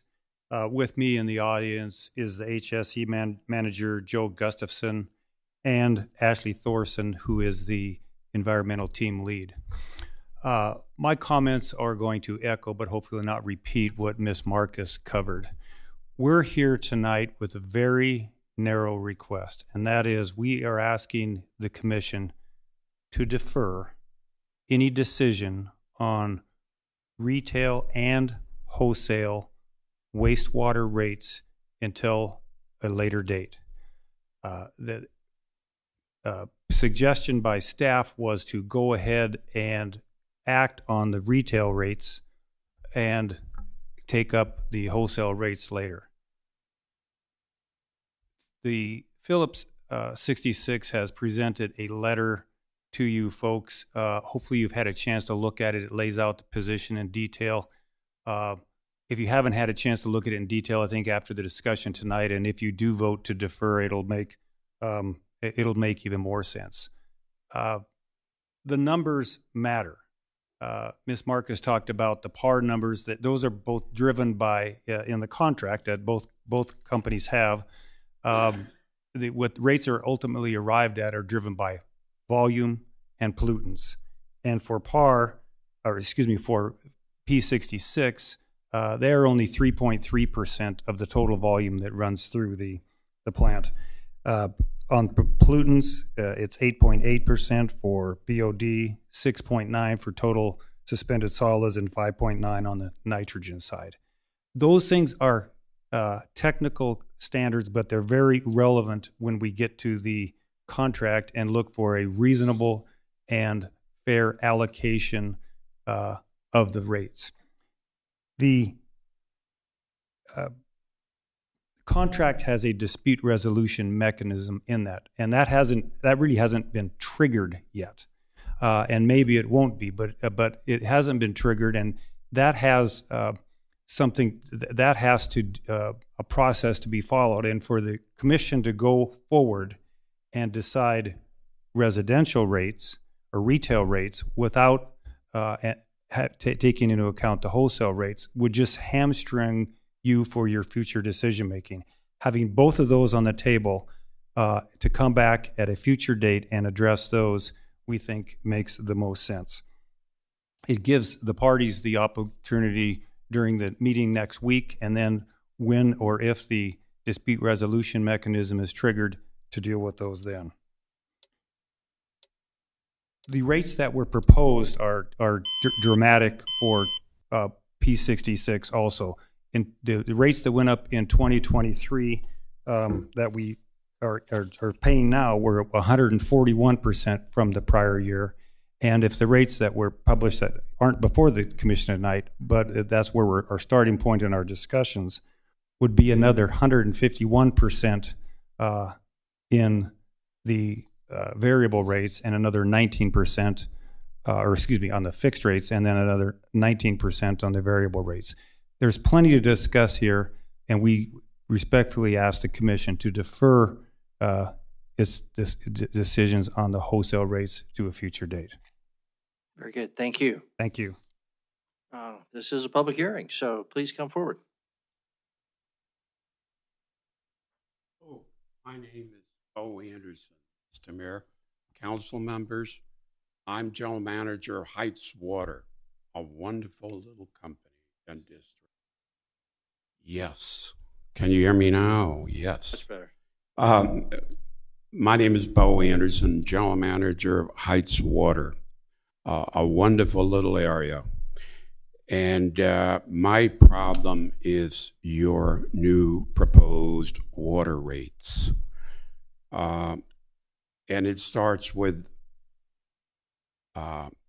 your investment in the West End plant and your debt service. Specifically, you're going from some $600,000 a year to $5 million, and its effect on our rate. So if you figure that by water meter, you are indebting the average water meter operated by $3,400. Interest rates of $154 per meter. Heights Water is less than $500. I cannot go to the Heights consumer and tell them that the city, it's trying to put you in debt by $3,400 to pay for the West End market, which is about 13 miles away from the Heights water. You're moving further away and charging more for the water. So, I know it's late, it's brief. I want to go home, past my bedtime, but I'd like you to defer the rate increase of 12.5% for next year and 28% the year after. So, please consider our request. Thank you. Thank you. Next.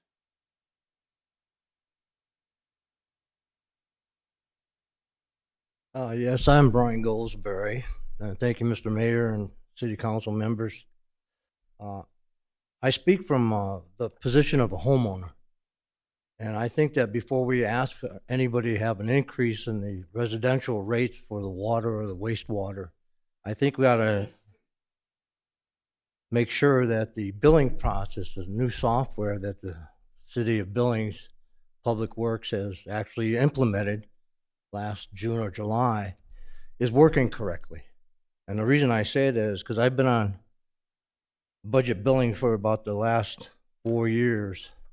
And within the last 12 to 13 months, my budget billing rate has changed approximately 8 or 9 times. And from what I understand, it's only supposed to change once a year. The other thing is, too, is that the statements that I receive are so convoluted that I just really don't understand what I am paying for or the services that I'm receiving. And I think that we all know that as a customer, if we do not receive the service or the product that we receive that we're paying for, we're actually being scammed. And that's how I feel, and that's how some people that I've spoken to feel here in the community also. I truly believe that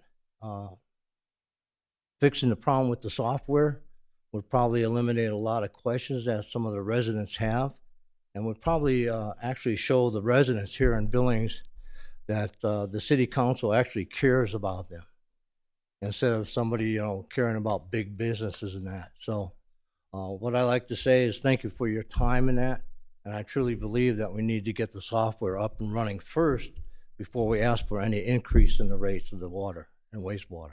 Thank you. Thank you. Any other public comment? Please come forward.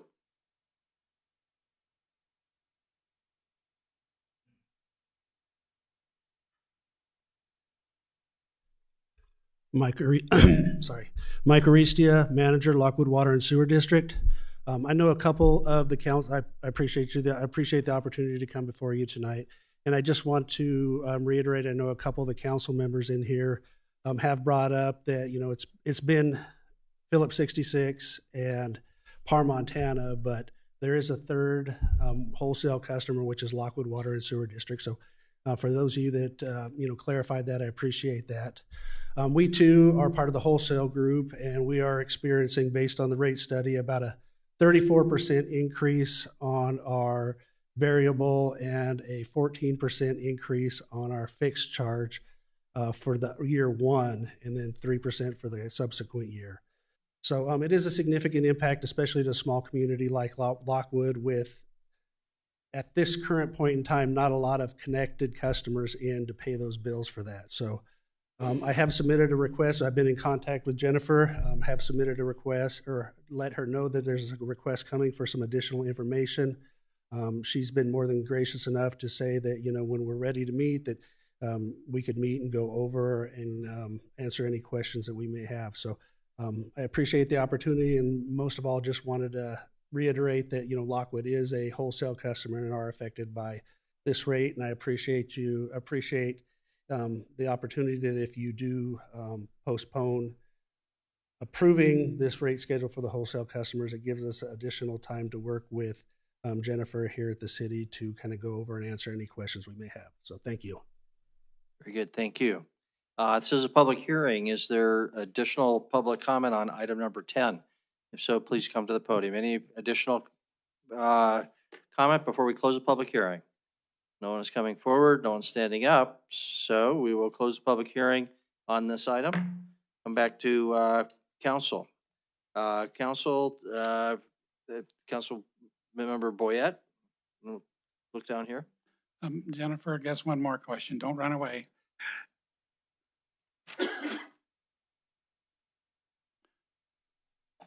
So the residential and wholesale is two different animals, of course. Let's say we approve the residential. When will that go into effect? Let's say we don't approve it and we wait till the study is done. How does that timeline adjust for good and bad both ways? Mayor, Councilmember Boyette, the rate proposal on the table is a 0%. So it would go into effect July 1st, as in no rate change as of July 1st. If you don't approve tonight, it's really the same effect. There's no rate increase. They are to a sense correct in that it will hamstring you if you decide to change your mind on the 0% rate increase for retail. It's not that we couldn't make a future change, but we would have to re-advertise and resend letters and do everything that we did before in order to make that change. So if you are considering doing anything other than a 0% for retail, I would absolutely not approve the retail rates tonight. Councilor Rowan, Councilor Bernice? I think the deputy mayor just asked the same question. So there's no real harm in delaying tonight. Correct. As long as we're just delaying the retail rates and the wholesale rates. So we could just delay wastewater. So I would ask that you still pass the permits. I think it's in other fees and schedules is what that schedule is. And then the SDFs. The SDFs actually decrease. So here we're looking at wastewater special fees and charges, Schedule 3, wastewater system development fee, Schedule 4. You'd like us to approve those? I would, yes. Okay, but we could take out Schedule 1 sort of writ large for right now? Correct. Okay. Councilor, were you done, Councilor? Yes, Mayor. Okay, Councilor Nice? Yeah, thank you, Mayor and Jennifer. So we heard some talk about the Heights Water, but we're talking wastewater. The Heights Water is a reseller. There's no change in the calculation of those rates whatsoever. That's because of the contract and the way all the city residents were paying for the new water plant that brings water into the city for the entire city, including all the ones we supply. And they weren't paying for that for the last, 4, 5, 6 years? Yes, Councilmember Nice, when you compare our rate increases to city residents versus Heights Water District residents, they've been much lower for the Heights Water District because we have been increasing our rates slowly. The Heights Water District did ask to negotiate, defer these rates over time. Of course, that just affects the rest of our cash flow, just like it would on the wholesale side. Okay. And then Lockwood mentioned that their wastewater rates also wanted to be changed. Now, do you do the same kind of testing with them where what comes in, they get charged the highest, whatever pollutant there is? Councilmember Nice, it's correct. It's the same methodology. And like the manager there said, that we are waiting on their rate or their information request, which we haven't received yet. And then we can sit down with them if they want to discuss it further. But that's why we asked for all the wholesale rates to be delayed tonight. Some of that higher rates coming from some of the commercial industry that's using the system, or is that something we just don't know yet? Councilmember Nice, I think it's just from moving from the average month max to the actual max value. Okay, thank you. Councilor Gillick?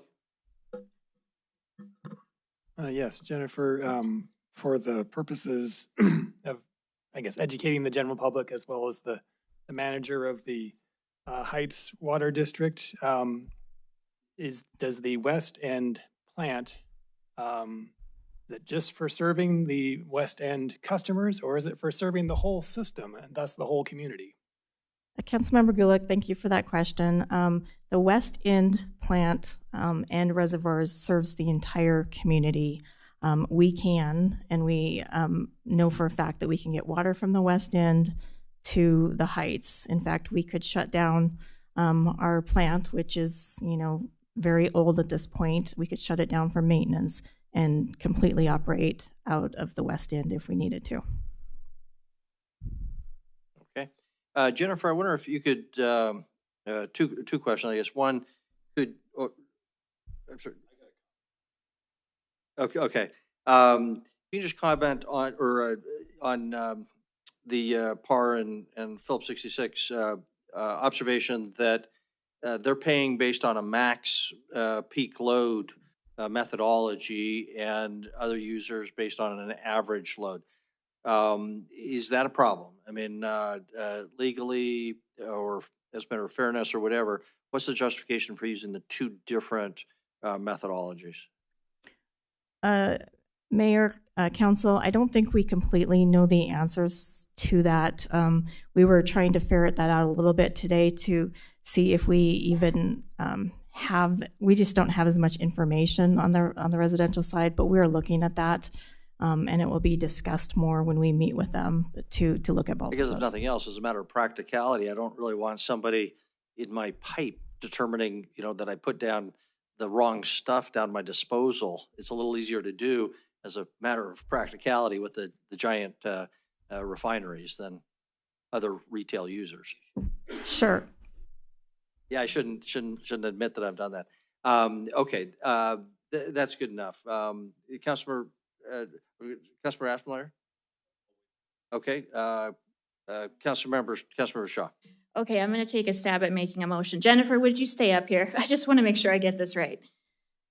So I would move to approve moving forward with the rates as proposed by staff, with the exception of the wastewater rates across the board, both retail and residential. That is correct. I'm hearing. Okay, I'll list them out. With the exceptions of schedules 1, 1A, 1B, 1C, and 1D. Okay. Very good. That's the motion. Was there a second? Second by Councilmember Rogers.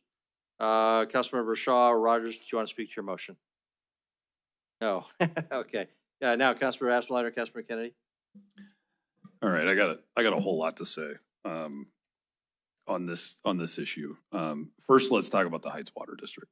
I think this notion that the Heights Water District is paying for a West End reservoir that benefits the West End is absolute nonsense. That's completely misleading. It's absolutely incorrect. And what is left out of that conversation is that West End water treatment plant provides some redundancy to a system that the Heights Water District benefits from directly. It provides a feed for fire flows, which the Heights Water District benefits directly. And this notion that, we have somehow imposed some kind of crazy rate increase on them when they've known that this is coming for quite some time and deliberately and distinctly refuse to raise their rates incrementally to account for it, and now have to deal with the ramifications of those decisions, is for them to take up with the Heights Water Board. This is 100% a benefit to the Heights Water District and something that they certainly need to pay for.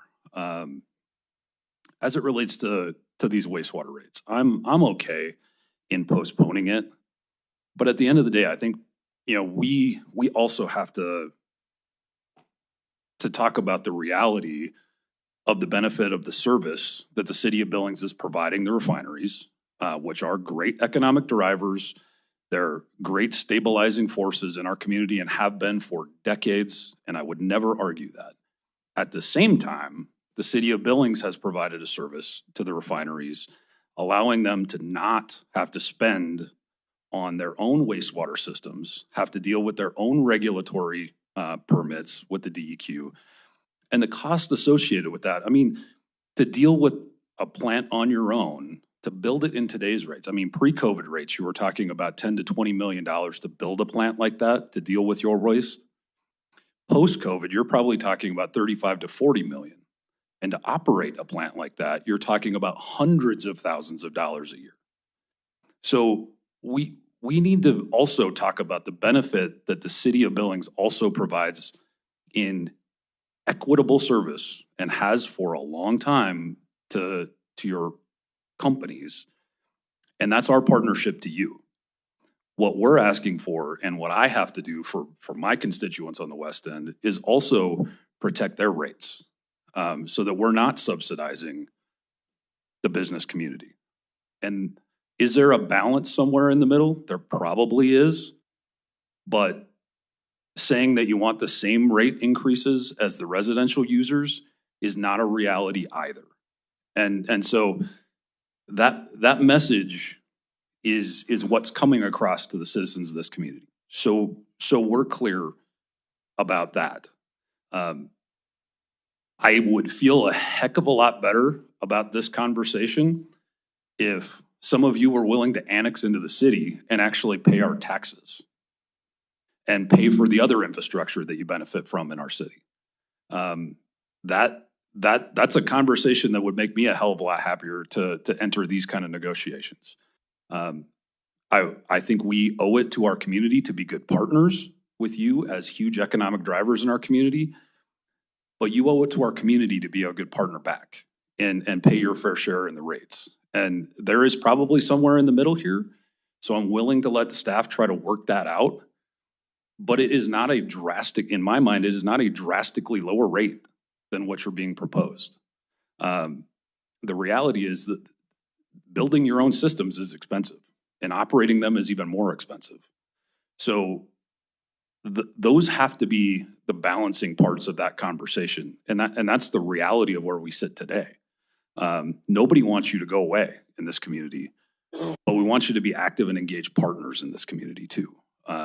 So as it relates to those rates, I'm willing to let the city staff work it out with respect to the Heights Water District. I am not interested in any part of that conversation. And as it relates to Lockwood, I am certainly understanding of the situation that Lockwood's in as they build their system out. And passing resolutions and bonds in that community has been hard. Increasing the rates in that community has also been hard. Getting people off of septics, which benefits all of us, and it benefits these nutrient standards that we've been fighting so hard for in the Yellowstone River, is a benefit to all of us. I'm a hell of a lot more open to talking and working with Lockwood because of those factors. So I'll get off my box on this stuff, but I think we are in a hard situation, and sacrificing the rates for our community and the people that have continued to pay for our system and build our system for business benefit is something that's going to be a hard pill for this community to swallow. And you're swimming upstream in a hard current. And that's the reality that I have to live in as an elected official here. Very good. Thank you very much. Do you have a motion for approval minus the wastewater rates in Schedule 1?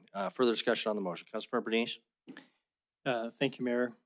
And I agree with Councilmember Aston Leiter. I think the only thing you forgot was the fact that the city worked hard with the state to avoid having to build 100 million or more in our wastewater plant to make sure that the nutrient laws didn't change. And so, and I know you were instrumental in meeting with a lot of people, so thank you on that.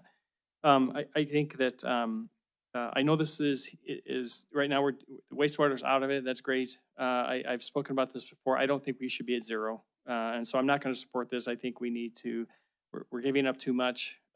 If we didn't find ourselves in a position where we're at, where we had some issues with the water billing and the conversion, we would be increasing rates regardless of what the property taxes we're doing right now. We'd be doing it. And I think we should be run our business accordingly on that. So I won't support the motion because I think we need to make sure that we are providing the funding we need for the water department to do things like replace the main lines, to fund that the development of through the pipe extension for both wastewater and water. So I think that we need we need to continue on that operation. Yes, I'm sure it's going to pass, and so we're going to have to take a step back this year, maybe even next year, unless we can get that started up again. But I think that if we want to see the city develop more, we need to kind of continue with our process and not try to adjust our rates because we made a mistake. That's being dealt with, and as soon as we hopefully get this billing out soon, correct, then we can move on and get this passes. Thank you. Thank you. Councilmember Kennedy? I am going to vote no. And that doesn't surprise too many people, but I wanted the water rates at 0%. And I wasn't going to go with a rate increase for next year. I would have approved of a 0% for 2 years and help out the homeowners in the community. I think we've had a lot of water problems and a lot of confusion. And I don't think we've addressed all the issues. And so my vote on the water rates is going to be no. On the wastewater rates, I still think that the 0% increase in the volumetric rates for fiscal year 26 and a 3.5 increase in fiscal year 27 is, Jennifer, I think that's businesses, correct? Item number 2 there. I have 0% increase in fixed monthly charges for residential and 2% for fiscal 27 residential. The second line is 0% increase in rates in 26 and a 3.5 in 27. Is that commercial? So for wastewater, it's both residential and commercial. They're both residential. Residential and commercial. And where's the commercial on wastewater? They are both the same volumetric schedule. They are? Yes. Okay. And, you know, we've talked about certain businesses. There were winners and there were losers, and some businesses received $1,000 increase and some didn't receive anything. I just think there's a fairness around there.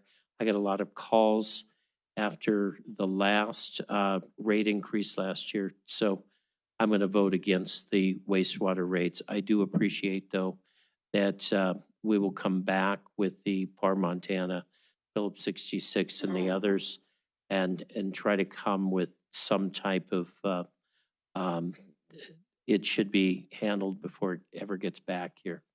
But that's where I'm going to go tonight. Very good. Thank you. Any other discussion on the motion before we proceed to a vote? Mayor, Yes. if I may, thank you. I just wanted to clarify, the motion didn't specify this, so I just wanted to clarify if it's council's intent to have another public hearing or simply continue this public hearing. This rate hearing can be continued, and for however long. It can be continued for a month out or 6 weeks or however long it takes. My understanding, there was no intent to have a definitive decision on the wastewater rates, that those are merely being delayed, which was the request, which would suggest that the public hearing on that element remain open. I'll ask the original movements if that was their, if consistent with their intent. And Councilmember Shaw gives a thumbs up, and I forget who had the second. Councilmember Rogers, and she indicates as well. So thank you for that clarification, Gina. If the motion passes, the public hearing will remain open, allowing for public comment whenever it comes back onto our agenda. Okay, thank you for that clarification. Anything else, Council, before we proceed to a vote? Okay, again, the motion is for approval of the recommended rates with the exception of the at least temporary removal of Schedule 1 dealing with the wastewater rates to come back at some uncertain date in the future, with the public hearing to be left open in the meantime. If the motion is clear, I'll just ask for a voice vote. If in favor of the motion, please say aye. Aye. If opposed, say nay. Nay. Voting in oppositions were in opposition were council members Neese and Kennedy. All other council members voting in the affirmative, so the motion passes 9-2. That concludes item 10 and brings us to our final item, item number 11. Denise, would you read item number 11? Addendum to City Administrator's Employment Agreement. Okay. Okay. Chris, this is really this is concerning your proposed change to your employment agreement. This is not a public hearing, but I doubt you have a real presentation, but you do need to at least frame for the public and as a reminder to the council what the issue is here. Sure. Thank you, Mayor and Council. My comments will be brief. The requested addendum is one sentence, and that is that effective fiscal year 26, July 1, and each year thereafter, there would be a COLA adjustment of 3% to the base salary in the and the employment agreement between myself and the city. Very good, Chris. And we just remind us what the situation is with your employment compensation for the last fiscal year or the current fiscal year. So there was no adjustment for fiscal year 25. So this only would be worked prospectively beginning July 1st. Correct. There's no retroactive component to this at all. It is a future adjustment. Okay. And future adjustments. Thank you. Okay. Councilmember Shaw. Sure, I'll make a motion to approve this addendum to the city administrator's employment contract. Very good. Is there a second? Second by Councilmember Ripsis. Councilmember Shaw, Councilmember Ripsis, either of you like to speak to your motion? Yes, I would like to speak to it. We're already behind. We're even a medium amount of where the city administrator's salary should be. At some point, a future council is going to have to hire another city administrator, and they're going to have to jump the salary by a huge amount. Not only is that going to be difficult for a future council to deal with, but it's unfair to our current employees to artificially hold them at a certain level because this is the only salary over which council has direct authority. I've seen this become a political football in a way that I don't think is fair. So I support getting this into the contract. I think it's very reasonable. It's even less than what the union contracts all of them just negotiated for this year. So 3% cost of living adjustment. That is nothing extravagant at all, but it will hopefully help us just hold the line on where a city administrator's salary for a city of this size should be. Very good. Councilor Ripsis, did you want to address your motion? Okay. Other discussion on the motion before we proceed to a vote? Councilmember Neese. Mayor, I'd like to make amendment to the motion to where it says paragraph D, effective July 1, 2025, and each subsequent July 1 thereafter, the employee's base salary shall increase by, and I would like to insert there, the lesser of 3% or the 10-year average Social Security COLA amount. And would you say that a little more slowly again, after the word increased by the lesser of? 3% or the 10-year average Social Security COLA amount. Social Security COLA increase. Okay. Is there a second for the motion? Councilmember Aspenleiter has the second. Councilmember Neese, Aspenleiter, would you like to speak to your motion? Yeah, I will.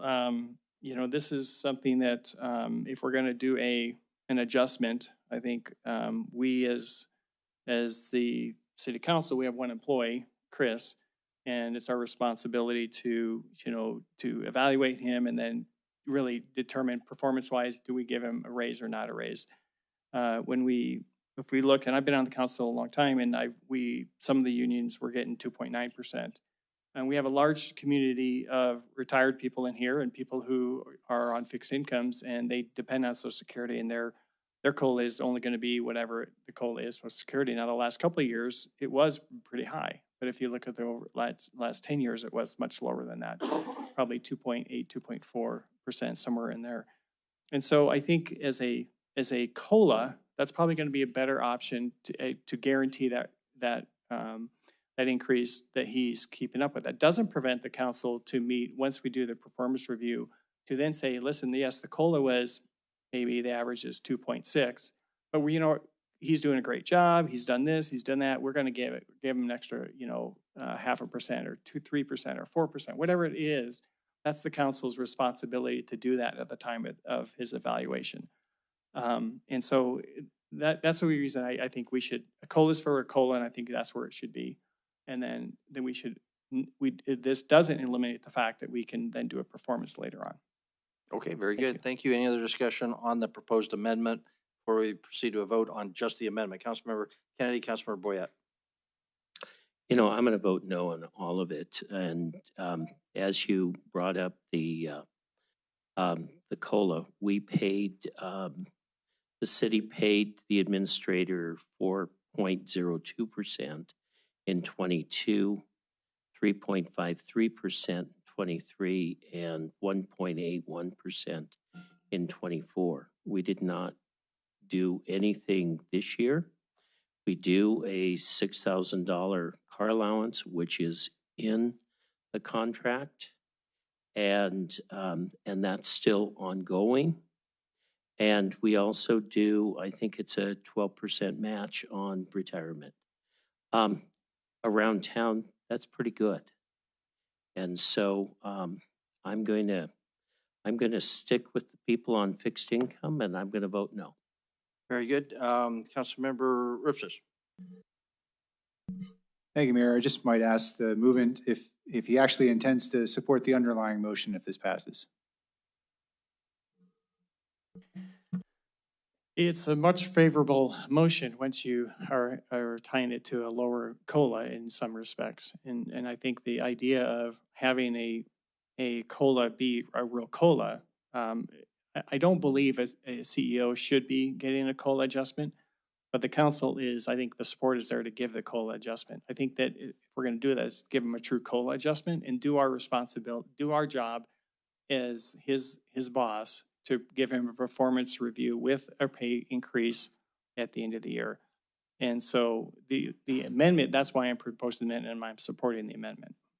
Councilmember Neese, my interpretation of that is no, you do not intend to, if the amendment passes, you do not intend to support the amended motion. I think the motion's going to pass. That's not, I just asked if you intend to I support the underlying motion if your amendment So if passes. I were to support the underlying motion, you would support the amendment? Is that what you're saying? I'm just trying to figure out if you're being genuine here or if we're just trying to, knock it down a bit. I'm trying to give a better, more palatable change to his contract to the public. And if you would like to set a precedent that, from now on, the union's minimum is going to get 3%, regardless of what inflation is going forward, then that's what you're doing. Okay, so we'll proceed to a vote if there's nothing else on the proposed amendment. Again, this is only on the Social Security lesser of 3% or 10-year average Social Security COLA amount amendment. If in favor of the proposed amendment offered by Councilmember Neese, please say aye. Aye. Voting in favor, Councilmembers, Councilmembers, raise your hand if voting in favor. Councilmembers Neese, Owen, Rogers, Aspenlider, and Tidswell. Okay. If in opposition to the motion, please raise your hand. Voting in opposition, Councilmembers Shaw, Gulick, Cole, Kennedy, Boyette, and Ripsis. Motion fails 5 in favor, 6 against. Brings us back to our underlying motion, just in support of the 3%. Councilmember Boyette. This was quite a decision for all of us, I think. And we've been vacillating back and forth for some time. And I brought a copy of the letter that bothered me from the water department saying that beginning July 25th, late fees will be reassumed. We didn't vote for that. So my thought is, yes, I would like to give my employee a 3% COLA raise, but I don't want to see this kind of stuff anymore. I think anything going to the public needs to go through his office first, and that there has to be accountability for letters like this. So yes, but I'm going to hold him the feet to the fire that this doesn't happen anymore. Very good. Councilmember Owen? Thank you, Mayor. I had wanted to not speak on this tonight, but I think it's important that, in my mind, this is not a question of performance. This is a question of priorities. I don't think arguing that a COLA is about whether or not we like the city administrator or are satisfied with that's not what a COLA is. A COLA is designed to keep pace with inflation. So this is not a question for me tonight of performance. It's a question of priorities. And right now we're looking at a very serious budget issue. We are looking at a proposal to leave 12, in most cases, critical positions permanently unfilled. We are looking at year after year need to reduce the budget. We are looking at our police officers, people who literally run into the line of fire with an open contract, and we don't know how that's going to come out. To me, this idea of putting the most highly paid employee at the front of the line is not the right priority for me tonight. Again, that's not a performance analysis. That's a priority of budget resources analysis. It's, in the whole grand scheme of the budget, relatively small, but it sends a signal, and it's a signal I'm not comfortable sending tonight. I think we need to be much more serious about the highest paid employees, not just the city administrator, but others, and recognize that there are people who are really struggling. There are critical positions we are proposing to leave open. Police officers, budget analysts, positions that need to be filled for the good stewardship of our community and for our budget resources. And the idea of moving this forward tonight, when there are many, many residents in our community who would wish to have a COLA and many, many hard budget choices that have yet to be made, I am not comfortable that we are in the right order of priority. So I will be a no on this tonight. I think we need to really think about salaries differently at this time. Okay, thank you very much. I will comment. I wasn't going to, but I have to take issue to the concept of putting Chris at the front of the line. I'd say he's actually very much at the back of the line. Average pay increase of our city employees last year was 4%. Chris's was 0. Average increase this year will be over 4%. Chris's will be 3%. That's not the front of the line, especially given where he stands in the market generally, which is based on peer cities well below probably where he should be. So that's my only point, but that's why I'll vote in favor. Is there anybody who has not commented on this who would like to, before we go back to vote? Councilmember Kennedy, and we'll proceed to a vote, I assume. Gina, I have a question for you. This is an addendum to the employment agreement. Does this open up that agreement? And the reason is because in the agreement, last November, I had asked this council to please put the agreement on so we could address the years on that. And I was voted down to put it on the council agenda. And so December 1, it automatically rolled over. And so that 1-year contract that was there turned into 3 more years, which is a 4-year contract. Does this addendum to the employment agreement open up the contract? Councilmember Kennedy, it does not. It's an addendum that in essence just indicates that all the other terms of the contract remain in effect. And if I recall, the language of the original employment agreement indicates that it certainly can be renegotiated upon consent of both parties. Okay, I just want to make one more comment. When we didn't get a discussion on the agenda last November, and it automatically, no discussion on the board, then we automatically put an employment agreement on and do an addendum. That's wrong. And what we're doing is wrong. And I don't agree with it. I will vote no. Very Thank you. good. Okay, council, we'll proceed to a vote. We'll have a raise of hands. The motion again is as requested, the 3% Mayor? COLA. Councilor I Reese? actually haven't spoken to this motion yet. Although Councilman Reps has asked me to speak to it earlier, but I didn't. So Okay, I'd like to. Councilor Reese? Yeah, so I agree with Councilmember Kennedy. I think the idea for the council to take their responsibility and just put it off into a COLA and allow that to happen, in my opinion, is not fair to the residents of the city, who, the majority of them are going to get a very small COLA, much less than that. Now, I agree that, maybe we could build a COLA into the contract, and that's why I submitted the amendment. But this, having it being a 3% amount from now in perpetuity, well, until the contract ends and until he leaves employment, is just setting us up for the negotiations to never leave 3%, and it's always going to be 3% or higher. Speaking in relation to the contract, I agree that we should have opened this up, because we're giving something in a negotiation and we're not getting anything back. If we were to go to the unions and we were to ask them something, they're going to want something back. If they come to us asking something, we're going to want something back. In this case, it's a one-sided negotiation, and I just don't feel that this is the right thing for our citizens to do. And so I will not support this. Okay, very good. Councilor, we ready to vote?